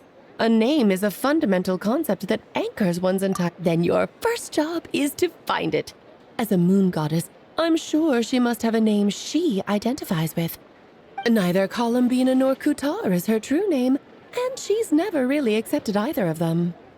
So, finding out her real name is enough to sustain her existence? Yes, I know it sounds like a small step, but every journey begins that way. So for now, that's all we need to focus on. The second problem is with her plan to use the moon marrows to return to the moon. Unfortunately, piercing through the false sky will take an enormous amount of power. Given her current condition, she won't be able to provide anywhere near enough power, even if she recovers her physical form. But no need to fret. Nicole's the expert in this field, and I'm sure she'll figure something out. Wait, Mage N is going to help us out too? That means we've got 2 Hexacircle mages on the case. Actually, this is more of a side quest for me. Like you said, I'm a busy lady, so I can't stay for too long. I'll have to return. That's the upside you get for looking out for my little Klee. Hopefully that will incentivize you to carry on keeping her company in the future. Anyway, jokes aside, you'd better get moving. It will take quite a miracle for the moon goddess's consciousness to hold... Oh, I suppose I might as well tell you where Nicole is before I leave. Off you go now. Time to meet your new friend. Oh, yes, and a little suggestion. Don't forget to mind your head. What? I wonder how Durin's doing. I should really go see him before I head back. You really are super big. I most certainly am. There's so many children I have to keep tabs on just in Mondstadt. Durin, Albedo, Venti, Varka. Klee didn't make the list, huh? Of course not. Klee is my pride and joy. I have no qualms about her, because she's the best child in the whole wide world. Oh, yeah. I'm glad you agree. Well, all the best.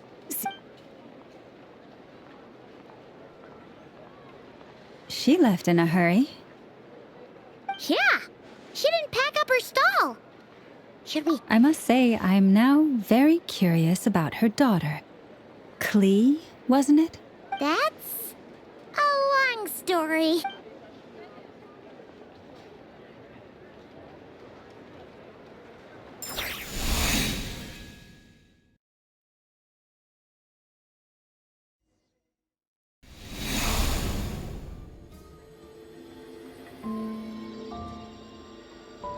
What a lively place.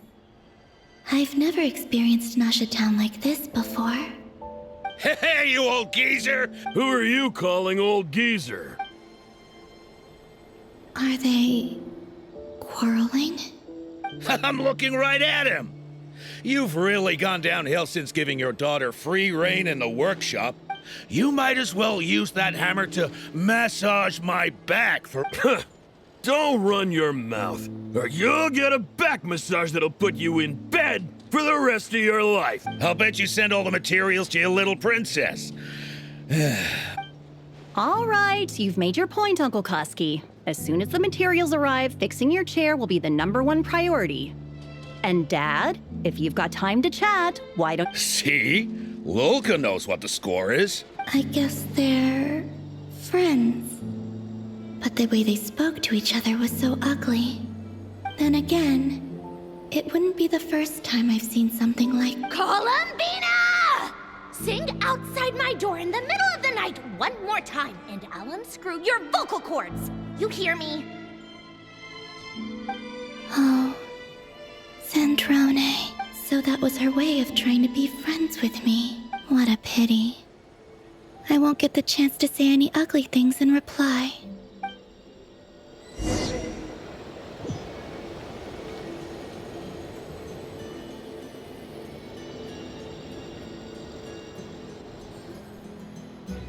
Hey, have you decided what to give her for Moon Prayer Night? I sure have. She's gonna get the surprise of her life when she's least expecting it. Then I'll whip out the ring and pop the question. The surprise of her life. What a fun turn of phrase. Cool, I get the picture. You can spare me the gushy details. Ooh, looks like we have a customer. Hello there, ma'am.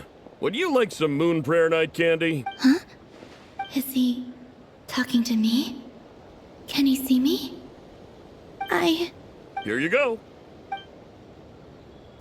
Oh.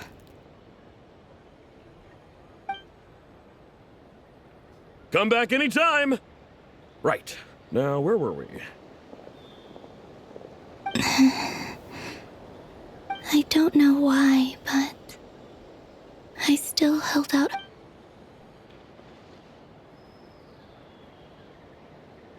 The most important thing right now is to find that mage.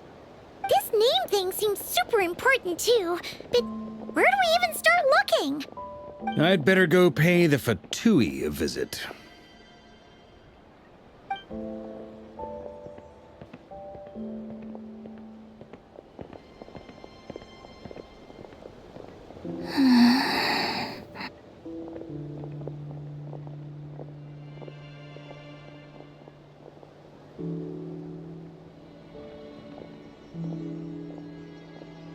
Columbina?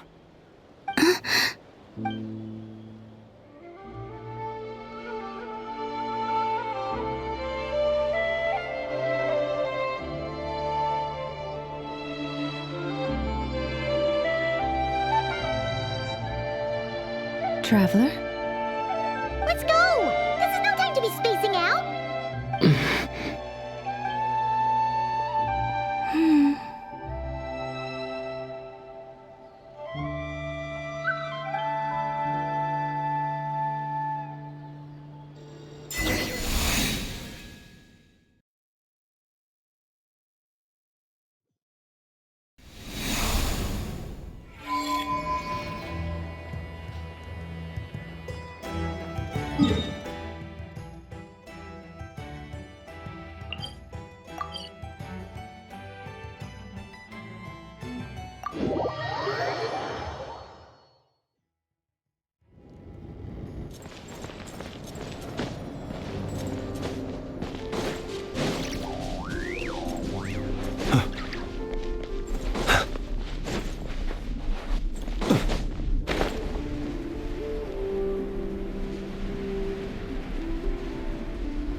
Where are they going?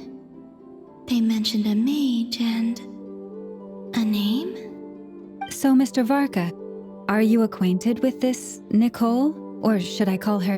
Not really. We've never met, though she has come up in conversation. From what I've gathered, Alice kinda took Nicole under her wing. Huh. Hard to imagine Alice as an etiquette. Yeah, Alice is a larger-than-life personality, I'll give you that. But then again, that's why she's able to draw such an eclectic mix of people into her inner circle. If I remember correctly, being an interesting person is actually one of her main entry requirements. So, if you ever wanted to join the Hexenzirkel, I'm sure you'd both be eligible to apply. Hey! Don't go around making promises on Alice's behalf. I wouldn't dare. I'm just trying to paint a picture of the Hexenzirkel for you. Okay, sure. Anyway, since none of us have ever met Nicole, how are we supposed to find her? We can't just go up to every woman in sight and ask, "Hey, are you Nicole?" Maybe something she's wearing will give it away? Like a windbloom pinned to her chest or something. Wait a minute. Alice never said Nicole was from Mondstadt. Oh, true. That would be this young lady, then?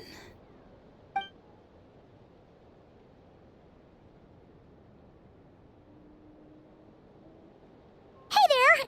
Sorry to disturb you, but are you Miss Nicole? Varka, Knight of Boreas of the Knights of Favonius. Mm-mm.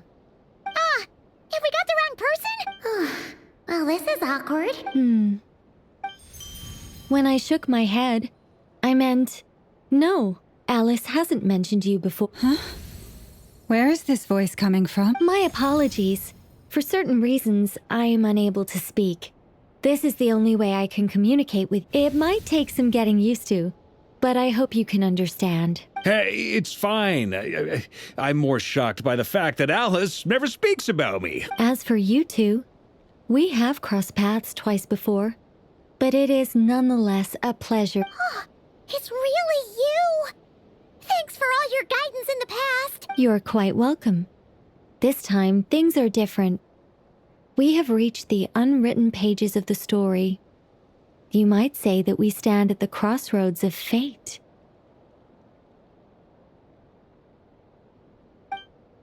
Now then, allow me to formally introduce myself. My name is... No, stop! Alice! I can't believe it! I had a whole speech prepared. I'd agonized over every single word. She always picks the worst moments to ruin other people's plans. I'm so sorry about that. Alice took the liberty of devising some bespoke self-introduction magic for each member of the Hexenzirkel. But I could have sworn I deleted all of the triggering conditions for it. How did it bypass everything? Oh gosh, this is so embarrassing. This is a very different side of Nicole than what we're used to. Is she not used to face-to-face interactions? Don't worry about it. We've seen that introduction magic once already, so it wasn't too much of a shock. Please go on, Miss Nicole. We'd love to hear what you have to say, or, well, communicate. Huh? Are they talking to this lady? But... Will you all promise to forget that horrendously embarrassing introduction? Sorry? Embarrassing? When?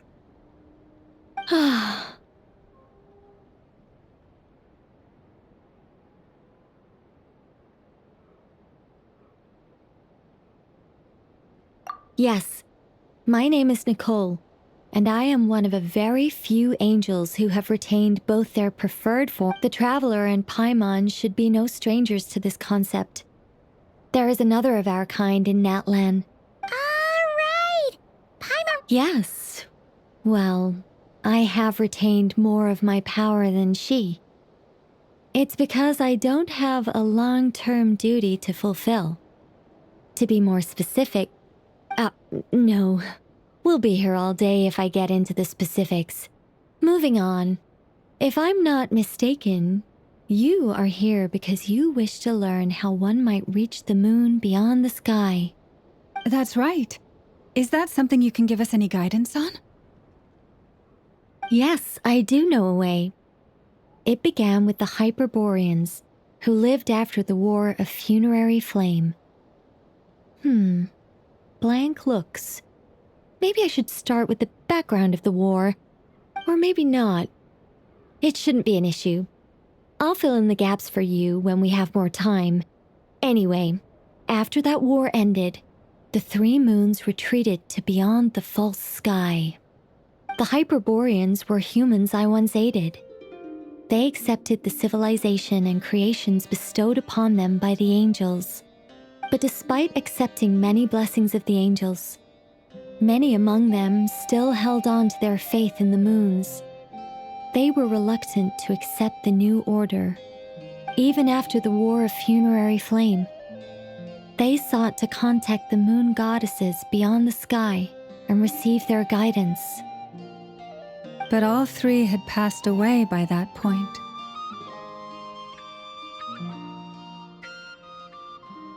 This mage has a unique method of communicating. Is she talking about the moon? Yes, but they did not know. And so, still they prayed for the moon goddess's mercy. After building titanic structures that consumed vast amounts of Kuvaki, at last they glimpsed the moons and heard their voices. But of course, they were gravely disappointed, for it was then that they realized the three moon goddesses were dead. Oh, that's such a sad story. It is. Humanity was in a very sorry state at that time. The angels who had once aided them were gone, and the War of Funerary Flames had left them homeless and destitute. Just a second, I gotta ask. How relevant is all this history to the task at hand? Well, I mean, it's... Okay, it seems we've drifted into irrelevant narrative waters. It's been a while since I've had the chance to speak inside someone's head. As soon as I got started, I lost control and the words just flowed out like a waterfall. What I'm trying to say is... Right, yes, that's it. The relevant part is the ritual created by the Hyperboreans. The fact that they bypassed the false sky and saw the true moons implies that they successfully built a connection between Tevat and the outside world. Which means, with enough Kuvaki and a sufficiently stable connection, it should be feasible to send one person over the border. Okay, so they built some kind of portal? Oh, yes. A portal. Yes. Is something wrong? You sound disappointed. I just didn't expect you to summarize it so well. It turns out I could have said all that in one word, if only I'd managed to think of it. No, please, it's fine. This is invaluable knowledge. I'll be sure to record and preserve everything in writing. Oh, really? Well, in that case, I suppose I could backtrack and add some more detail. I did gloss over a few things so far. Whoa, time out. Let's summarize what we've got first. The Hyperboreans were the last ones to use this method, right? So we somehow need to find whatever structure they built and make sure there's enough Kuvaki to power it up. Luckily, we have the moon marrow of both the eternal and iridescent moons, so we're all good for Kuvaki. Which means the key issue we need to focus on is finding the place. Am I right so far? Yes. Although I expect the structure is long gone by now. That said, What if we could take advantage of the phantoms to travel back to a time when it still existed? Well, travel back isn't quite accurate. It's more like we'd be creating a handshake between 2 points in space-time. We wouldn't even have to pick a time when it still existed. It could just be a time when it still appeared in phantom form via projection, or we could project our own phantoms, fold them together, and... You look lost. Was that too hard to follow? Yeah, things got a little, technical there. Paimon's brain is reaching capacity. All right. Let me think about how to put this more simply. Okay, got it. Over the next few days, I'll search for phantoms that we can use. By completing certain rituals, specific individuals will be able to enter the phantom and make it to the Hyperborean structure. If everything checks out and it looks feasible, we'll just need to wait for Moon Prayer Night, and we can send the Moon Goddess back home. I think so. For now, we'll just wait to hear from you. Yes? Great. Counting on you. In the meantime, we'll... My name? Are they looking for a way to stop me from disappearing? Excuse me, Miss... Go on, Miss Nicole. This conversation was a little all over the place. I didn't catch your name. I am Lauma. Ah, I did wonder. I noticed that you listened very intently when I spoke about Hyperborea and the moon's history. If you'd be interested, I'd love to visit you this evening and go through it again in greater detail. Also, if you were serious about making a record, it would be too risky to simply write down the raw details as is. I would suggest some tweaks. Maybe rewrite the stories as fairy tales or fables, perhaps even prayers. Anyway, we can cross that bridge when we come to it. See ya! She seems friendly. It's so nice to find someone who's actually willing to listen. I've been dying for a chance to finally go through all this systematically from start to finish. Now Paimon gets why Alice told us to mind our heads. Ha ha ha ha, what did I tell you? A lot of quirky people in Alice's orbit. Now then, the next order of business is, where do we start looking for the moon goddess's name? Maybe the rest of what Nicole has to say might give us some clues. Once I've heard her out, I'll summarize the salient points and share them with you all. I'm also inclined to review our other documents. Yes, our faith was first established by our Hyperborean ancestors, but many of the more factually accurate records are from after Kuthar's birth. Sounds like we're gonna follow Kalabina's journey through Devat, huh? In that case, we'll start by heading to the Frostmoon Enclave. Sounds like a plan. Take this with you. I'll see about getting in touch with the Fatui. It'll probably just be Arlecchino and Sandroni again. They're the only ones who would want to help. Thank you, Mr. Varka. Don't mention it. Honestly, I'm more comfortable dealing with the Fatui than prying into the details of a young lady's childhood. Catch you later. I should follow them, just in case there's some way that I can help.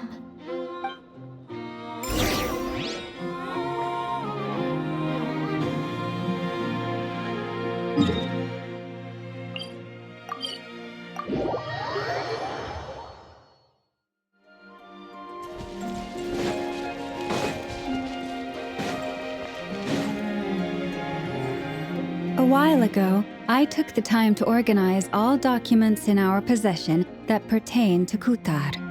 What you see here is the material I consider reliable.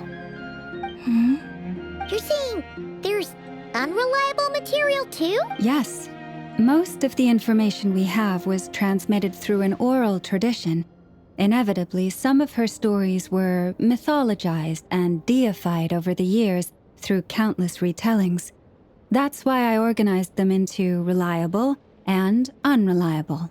There's no sense seeking answers in history unless we can ensure the veracity of the historical record. Makes sense. All right, let's take a look through.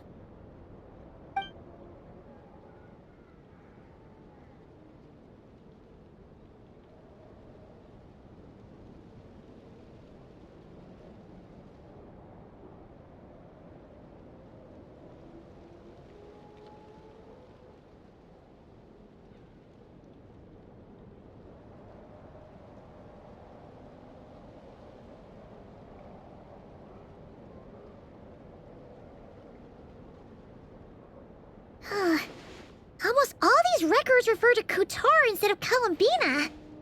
Although neither of those is her real name. Paimon's not sure what point she's trying to make.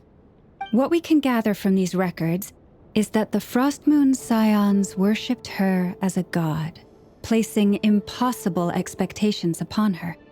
I cannot fault them for their earnest faith, but for all their devotion, worshipping her day in, day out changed nothing. I imagine that none of it resonated with Columbina.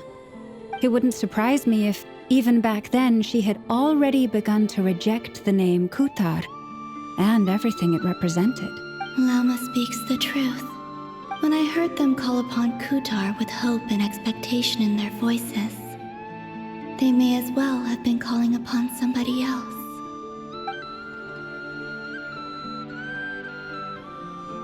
Well, that's a bit complicated.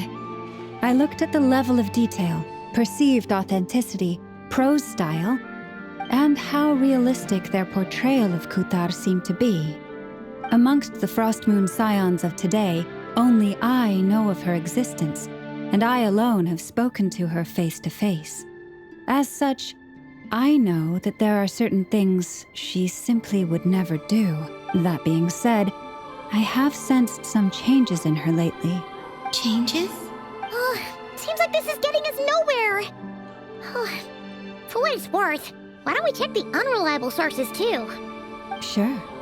Give me a moment.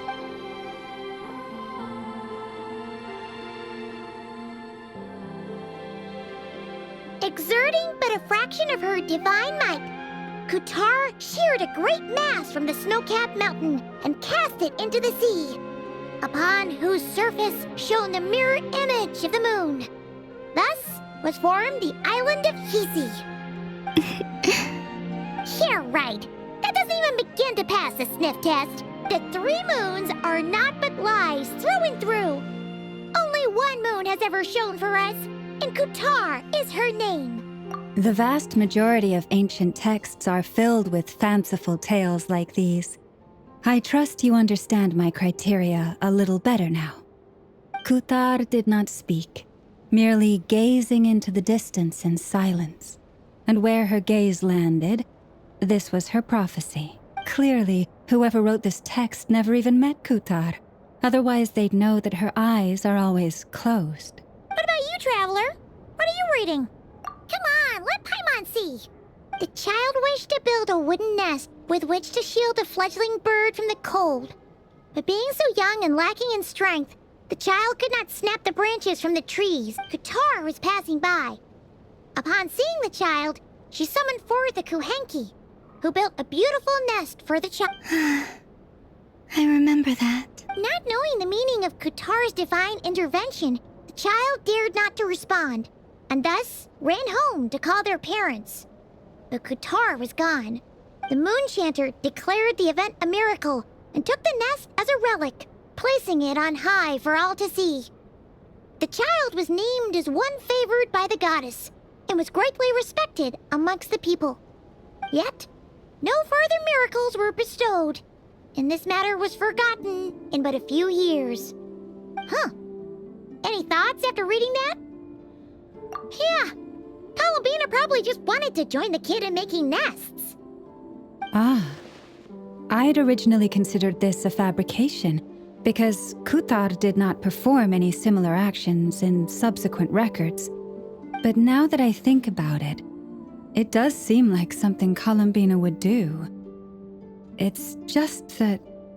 She didn't know how other people would interpret her actions. She was probably worried about making things difficult for people. So, she gradually stopped joining in. Yes. Oh, that's so sad.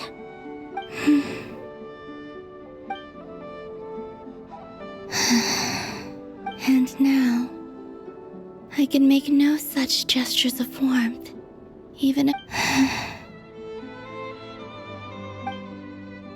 Still no name. That's a bit of a shame.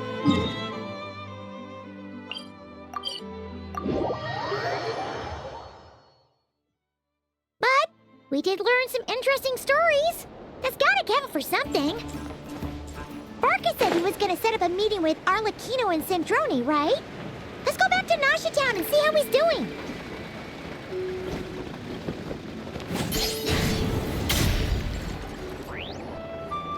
Let's see. There's Barca. Oh, and it's Durin and Albedo too.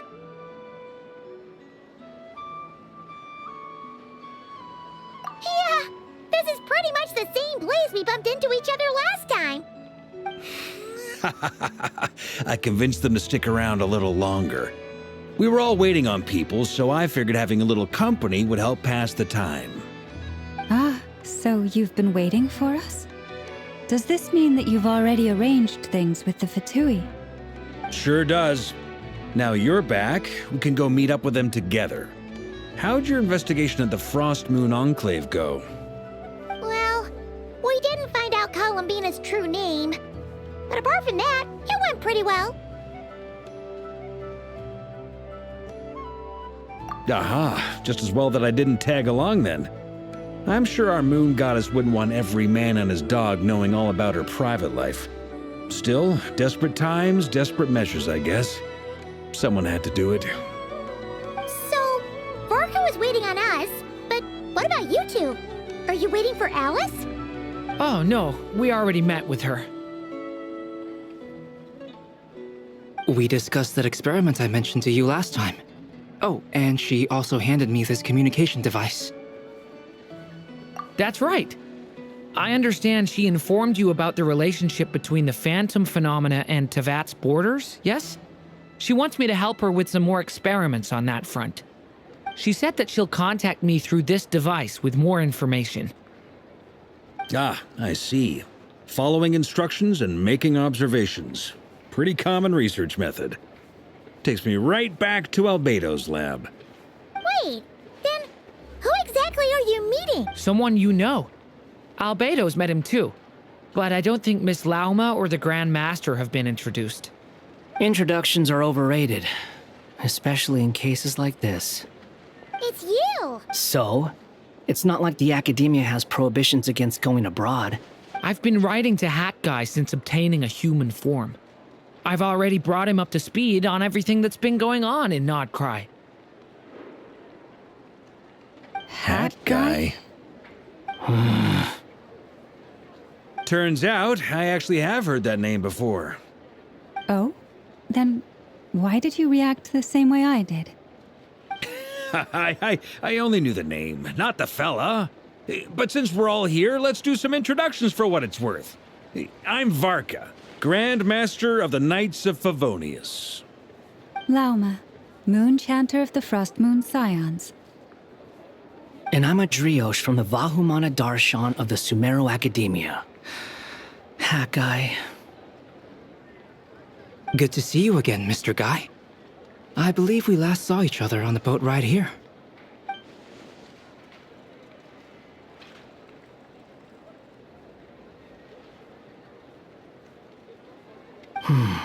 Mind you, the only reason I came here is because there's someone I want to look into. Who's that?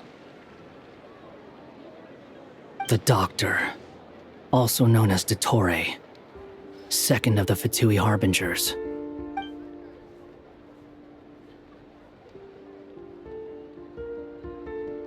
From the tone of your voice, it sounds like there is bad blood between you. I was reviewing our archives and noticed that a lot of information about him was missing. Left a bad taste in my mouth. That's all there is to it. Dottore, or Zondique, as he was then known, once studied at the Academia, but he got kicked out before he could graduate.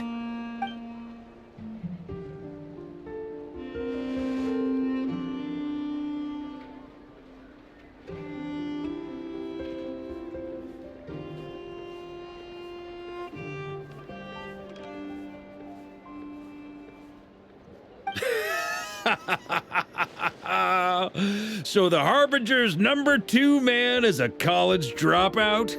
How embarrassing for them. Last we heard, he was planning something. We actually heard that a few times before even coming to Nodcry, but We haven't seen a trace of him since we got here. He only appears when something interests him. For all we know, he might have left already. But the fact he did something here at all is worth noting. It'll fill a couple extra lines in his file. Why does it sound less like a file you're writing and more like a criminal record? Anyway, we were just about to meet 2 of the other Harbingers. Want to come along? You might learn a thing or two about him there. Sure. Even though they're harbingers, well, they're old acquaintances of ours, so, you know, when you talk to them, try to be... I got it. The Frost Moon Scion's relations with the Fatui remain tense. Forgive me if I do not attend. In that case, we'll continue assisting Miss Alice with her experiments. Good stuff. Everyone's having a fruitful time. All right, we better get going. I'll lead the way.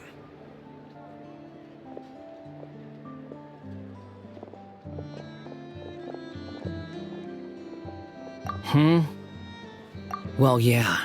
That's obviously part of it. But I'm not the only one who has a score to settle with him. Neither you, nor Lesser Lord Kusanali, nor I want to see him meddling with things again.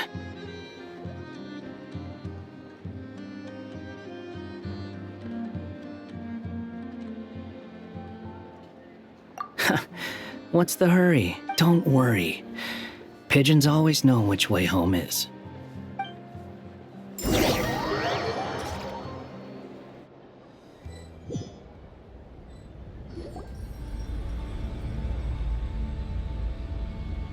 You made it. Who is this? A scholar from Sumeru. They call him Hat Guy. Wait, this is the academia representative you wrote about? He doesn't exactly look the part. I believe this will prove my identity. You'll notice it bears the seal of the Sanctuary of Surasthana.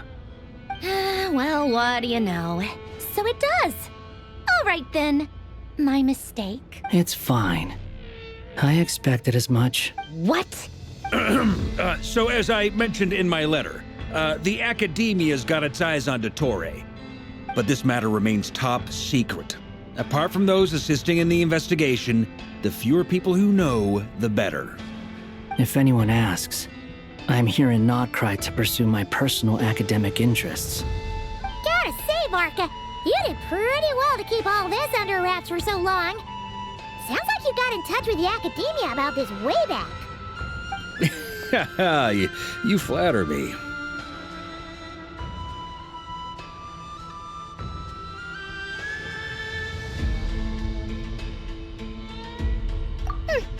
Where do I even start? Remember that time we fought Rerir at Star Sand Shoal? He sure let me have it then, didn't he? I'll bet Dottore had that all sketched out, with me as his convenient little pawn. He could not care less about us if he tried, but hey! The feeling's mutual. Does Dottore really strike you as the sort who values his relationships with his colleagues? Fair point. Definitely not. Which is why I always keep my guard up whenever he starts making suspicious moves. Now, back on topic. In the wake of the Reihir of Solnari episode, Sandrone and I grew suspicious about Dottore's complete inaction during the entire affair. So we tried to find out what he'd been up to, but unfortunately to no avail. He never lets anyone in on his plans. The more he cares about something, the more secretive he gets. Indeed. Perhaps he believes that by keeping a low profile, he can avoid trouble. But that trick isn't going to work on his colleagues. Yeah, I mean, he's been researching the ancient moon's remnants. And he's been trying to get his paws on the moon marrows. Only an idiot would believe he doesn't have something more planned. With this in mind, I returned to Snezhnaya and relayed my thoughts to Her Majesty the Tsaritsa, entreating her to have him recalled. That's pretty direct. Did the Tsaritsa agree? Yes. I made it abundantly clear that the Fatui's business in Nodcry is almost concluded, and we do not need 3 harbingers in this territory. Her Majesty concurred. Accordingly, Dottore has returned at her orders. I imagine he is continuing with experiments, which no one besides he would ever have any interest in. Common sense might mean nothing to him, but he's not stupid. He knows that no good can come from opposing the Tsaritsa. Smarts alone won't get him all the way. He needs the Rooster's resources and Regrator's Mora, both of which the Tsaritsa can strip from him by waggling a finger. But doesn't he have a track record of publicly following orders while going against them in private? He probably has it down to a fine art by now. Wouldn't put it past him. We worked together on a research project once. Only briefly, but it was enough to show me that we're fundamentally different people. He has no interest in doing things methodically, stage by stage. His thoughts jump all over the place, and the moment his curiosity is satisfied, or he gets the results he wants, he disappears. The only similarity we share is that, once we set our minds on doing something, we will see it done, whatever it takes. Oh, we definitely saw some of that in your battle with Rerir. You got so competitive. Ugh, do not remind me. Then I believe we all concur. Dottore will not simply give up.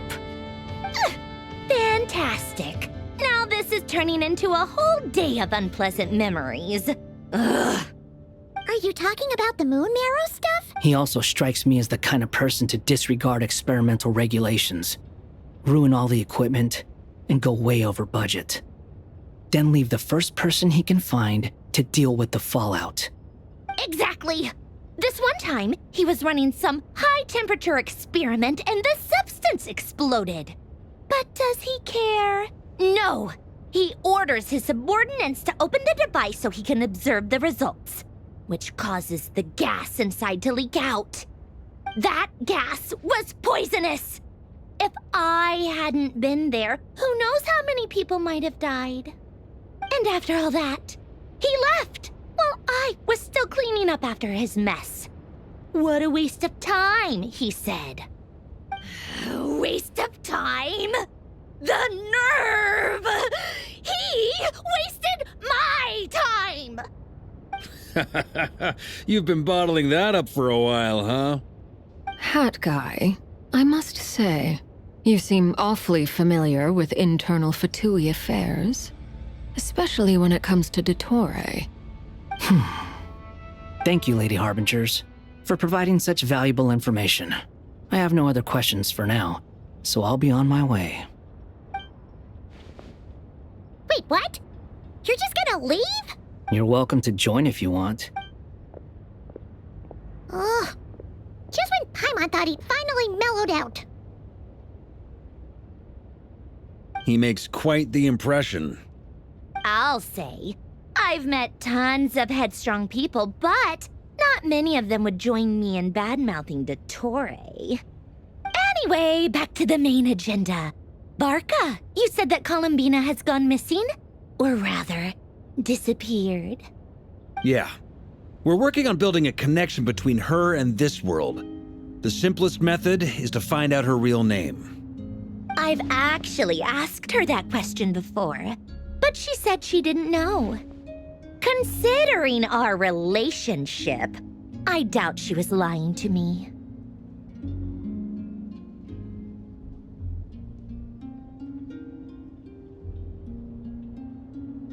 As far as I recall, she was never dispatched by Her Majesty to claim a gnosis or anything like that. The Tsaritsa's plans had long contained a place specifically for her. I always thought that was weird. What could she do that the rest of us couldn't? Knowing what we do now, it's probably something related to Kavaki, right? More than likely. When she first arrived, Columbina would often go to Her Majesty and ask when she could start the task assigned to her. But Her Majesty always gave the same reply. The time has not yet come. So she spent her days in Snezhnaya doing basically nothing. The Tsaritsa has summoned a beautiful blind maiden to be a harbinger, giving her the third seat by virtue only of her enchanting voice. was a dumb and stupid rumor. But the reality of the situation made it hard to refute. And what happened after that? I imagine she stopped caring. She no longer seemed to care why she had been recruited. And Her Majesty never gave her any missions. So she just continued to sing in the flower garden. For my part, I was busy. So busy, in fact, that watching someone be that idol had me fuming. But still, I got the sense that she had long been used to a life of other people claiming she was needed when she wasn't. I just felt that having a place to stay would cost me something eventually. And so I waited quietly for the day that I would have to pay the price. And on the other end of that spectrum, you had me. Someone once told me that I had the lousiest work and the toughest luck. That's a good way of putting it. I forget who said it, but those words have always stuck with me.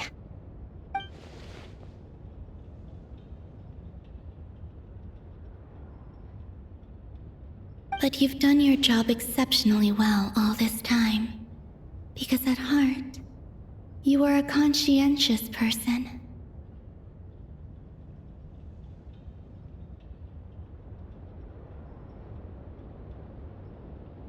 What is it? Something come to mind? That makes sense. Nothing screams you are needed like your name shouted from across the town. Well, good luck with it. But if you ask me, Colambina is still the most shoutable name. I'm just so used to it now. After all the arguments we've had, I can't be bothered trying to remember another name for her. Nor I. Sandrone.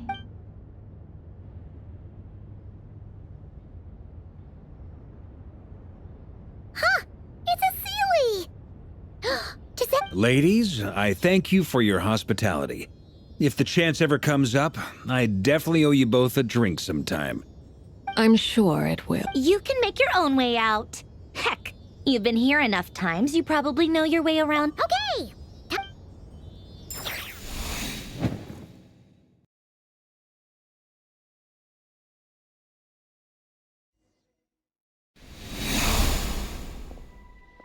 Here you are.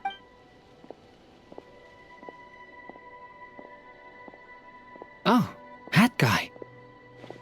How come you're back so soon? Fine.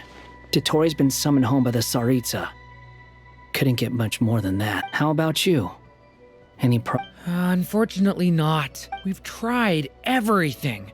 Different phantoms, different locations, different points in history. But the results were the same each— Abyssal monsters roaming the land. People crying out in despair, with no hope of being rescued. Every time I see it, I can't help but think, is this what it was like in Mondstadt when Dragonspine Durin attacked? And if I fail in the task I've been given— That's just meaningless speculation. When we encountered similar phenomena previously, I tried to interfere with those illusions, using sounds and lights to guide them. However, we could not change their fates. At most, we were able to extend their existences. The events of the past are like fate that has been written into Irminsul. There isn't a living thing in Tevat that can escape. But Miss Alice instructed us to try to find ways to change the outcome that these phantoms face. It's an impossible task.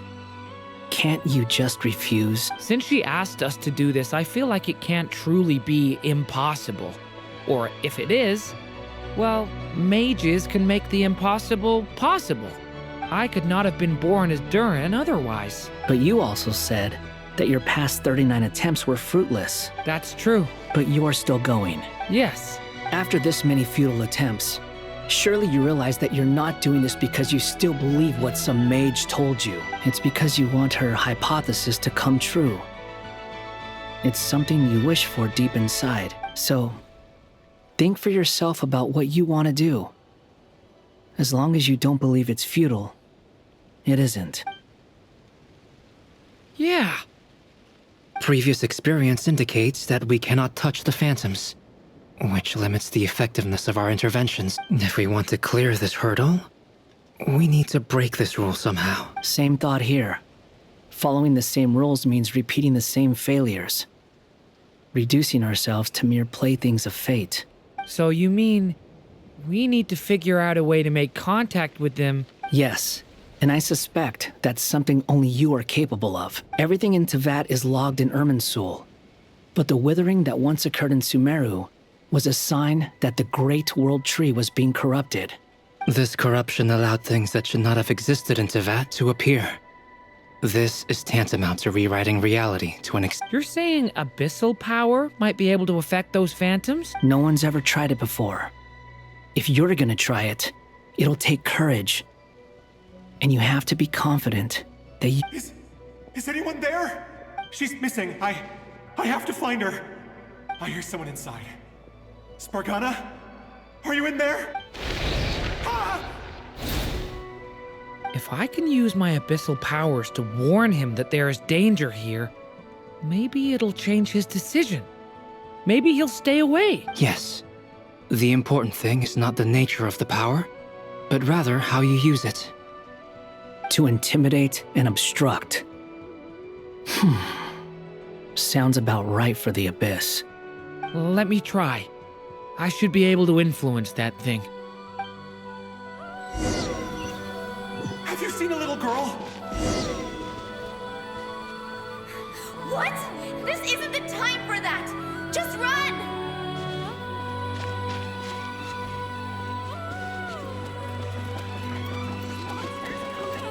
I hear someone inside. Spargana? Are you in there?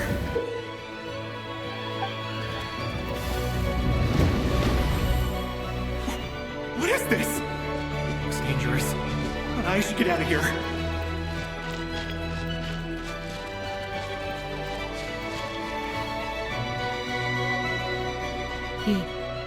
He really left. Huh, we did— Don't celebrate too soon. Follow him. See what he does next. Monsters approaching from the front. You need to stop them and create an opportunity for him to hide.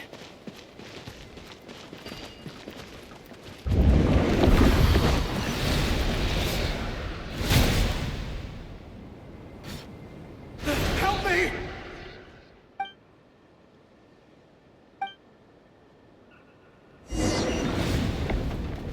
Monsters approaching from the front. You need to stop them and create an opportunity for him to hide.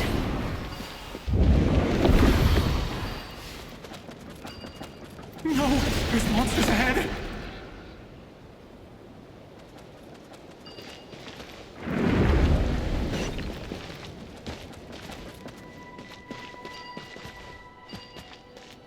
Wait, is that the barrier I saw earlier? Why is it appearing now? It's as if someone's controlling it. The monsters are gone.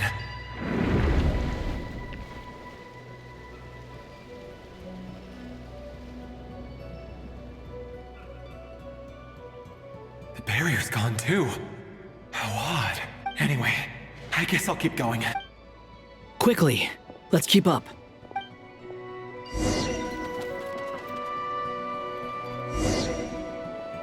Wait, there was someone else here? Don't go any further. We've got anti-monster traps laid out everywhere. But my daughter must just be up ahead. I have to go. This way's blocked.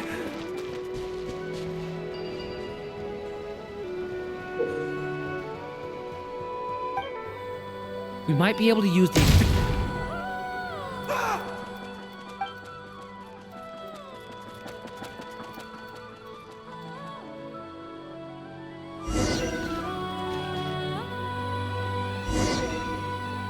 Wait, there was someone else here?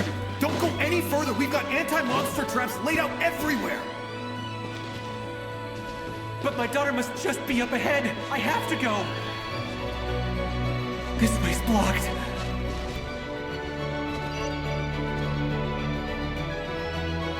We might be able to use the explosives over there, but we need to take care not to hurt him.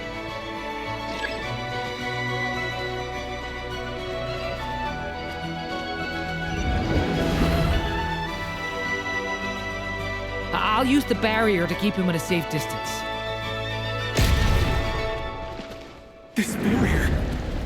to be helping me somehow.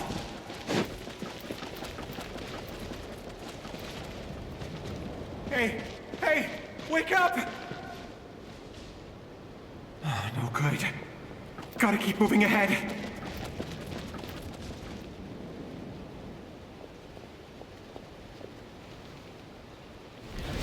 So many monsters! There's still a chance, Durin. Use the traps.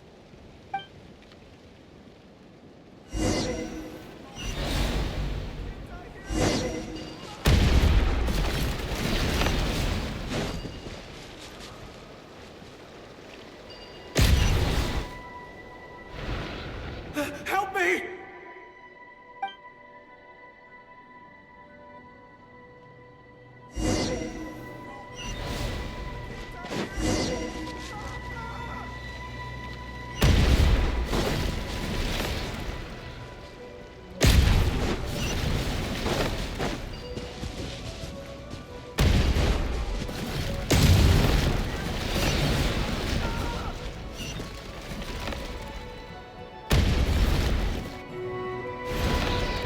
Help me!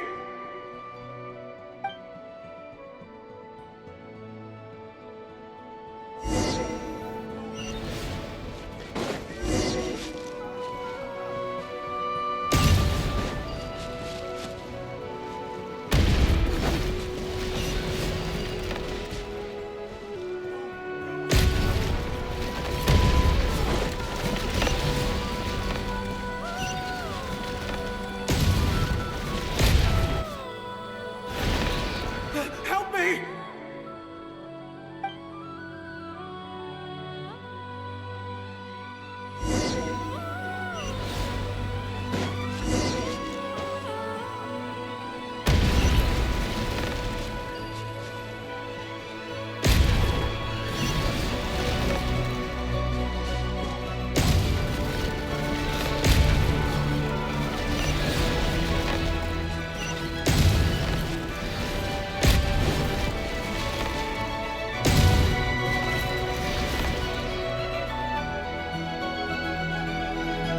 This is a new development. I've never seen this happen before. We might just be able to save this person.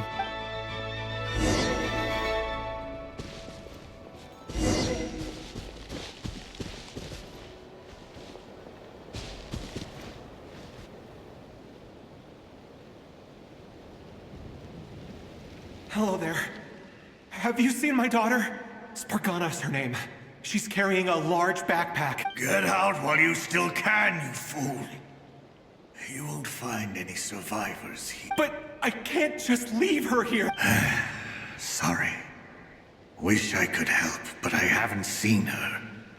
You'll just have to keep looking. Okay, if I do find her, I'll get her to shelter and come back for you. Don't bother. I've got nowhere left to... What's that noise? Monster! No, if he goes inside, he'll be walking into a trap. Let's try...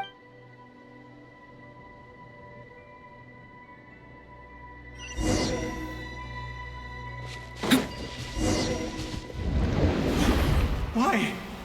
How will I know where Spargana's gone like this? You know what? I'll trust this strange barrier. It's gotten me this far after all.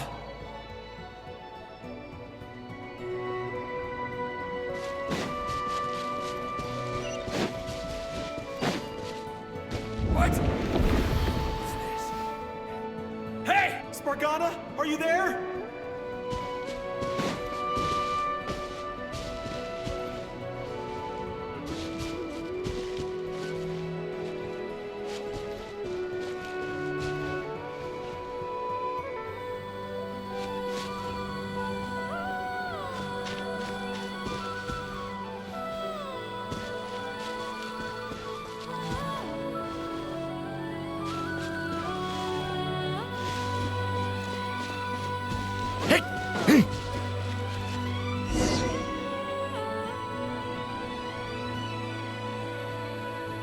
Huh?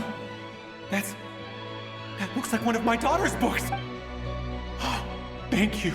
Thank you! Yes, it's one of hers for sure. That's her name on it right there. She left her backpack here. Durin, just like last time. Use the explosives.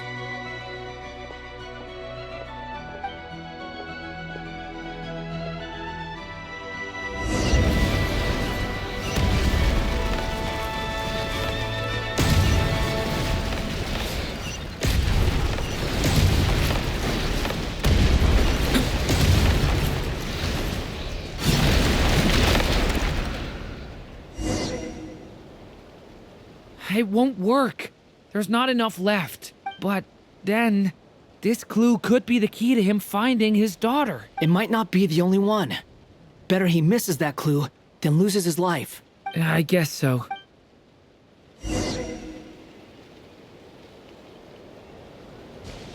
Stop him, Durin. We can't let him get any further in. That's my daughter's book!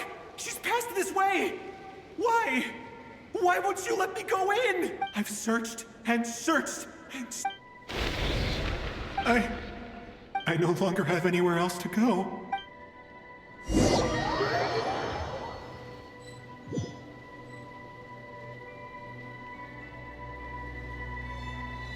I'm sorry.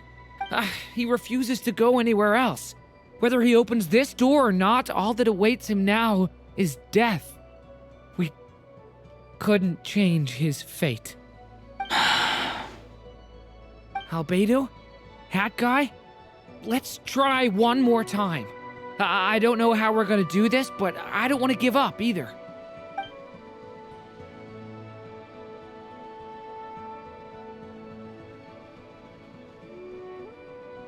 Why am I here? What's going on? All these scenes running through my head. Where are they from? Huh? What's going on? His reactions have changed. How many times have I... What? Huh? Wait, who are you? You can see us now?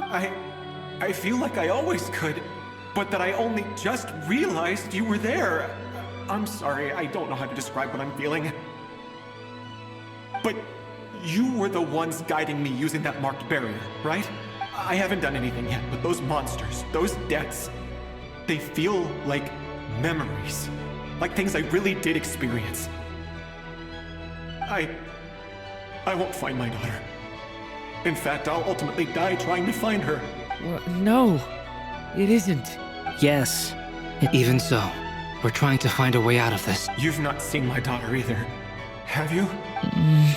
It seems she really isn't here.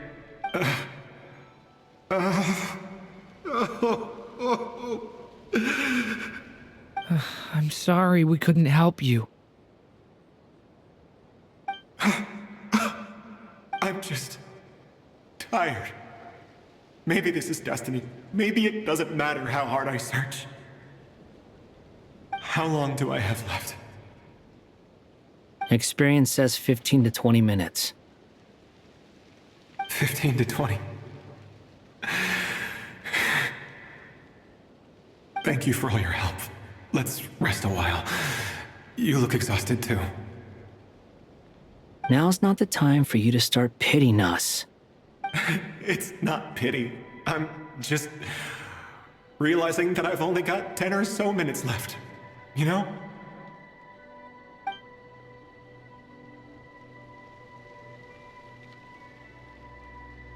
You say you're from Mondstadt, yes? A place with windmills, where people enjoy limitless freedom? And you're from Sumeru, where they've built an academy into a giant tree? Yes. It seems you've never heard of either place. Those names are unknown to me, I'm afraid, yes. Have you heard of Hyperborea? I have, but I heard that it was destroyed in the distant past. I see. That was where my ancestors once lived. What about Delphi Pytho? Was it later rebuilt? I've never heard that name. Then what about Sal Vindagnir? I have seen that name on stone tablets on Dragonspine. But I'm afraid the only things left of that place are its ruins. I see. Sure enough, there was no way to turn this around, huh? I'm sorry.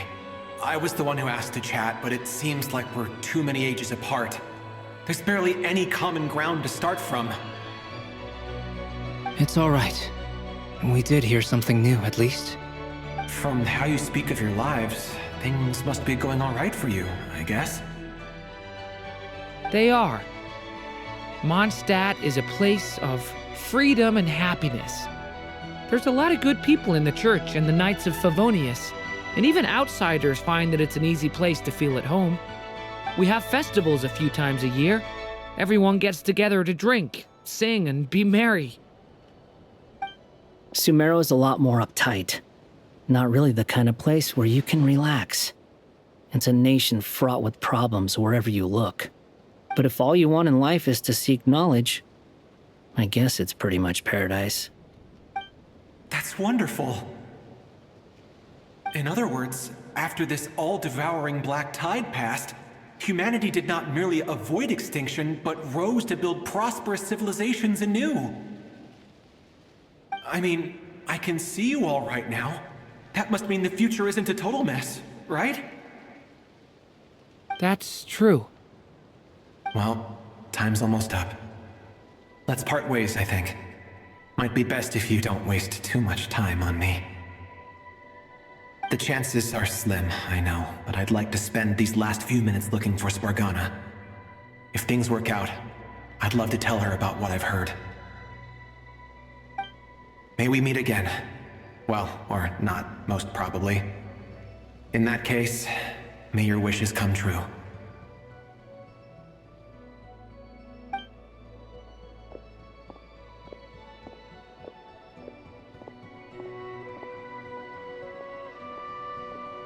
He's gone. In a few minutes, he will meet the end that was his to begin with. The ending of this tale did not change, but I believe that we've just made the most progress we have yet. May your wishes come true. If only it were so simple. Hat Guy, could I ask you a question? You've never talked about your past. It seems complicated, and it weighs heavily on you, too.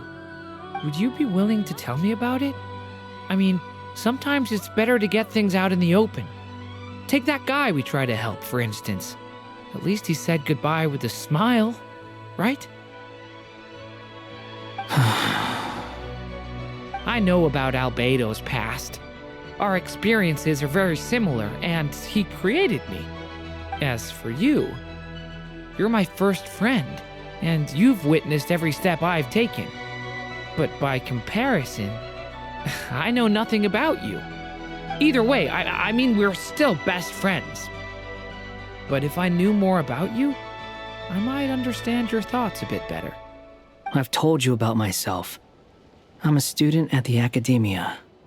And what did you do before that? Prepared for the entrance exam? All right.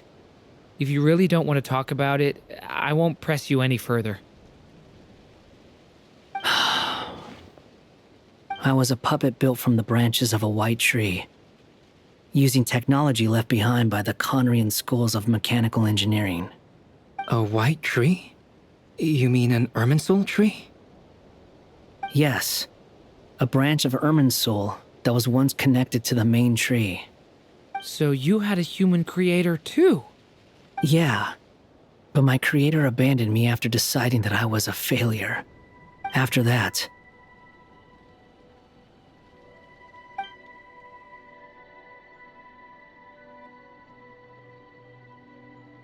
Durin. Resisting the influence of the Abyss, suppressing the urge to destroy, trying to do the right thing. None of these things are easy. But no matter how hard they are, trying to rewrite past wrongs is far harder. You asked me if you would create a new tragedy if you failed. I told you there was no point speculating about that. But the real answer is, yes, you absolutely will. Hat Guy, But at least you've got people here to help steer you away from the wrong path. So, just keep aiming towards the light. I will. I promise. All right, break time's over. Hello? Durin speaking. Hello, friends, it's me. What have you been up to, The amplitude isn't particularly high, but they're completely different signals from the ones before, and the scale is comparable to— Alice, we were unable to save that person. However, he appears to have retained a portion of the memories gained through that cycle, and was able to hold a conversation with us. I see. Well, it is rather odd indeed. Could I trouble you to keep trying the same approach? I need to gather some more data. Counting on you. I should probably have Nicole come and check this out as well.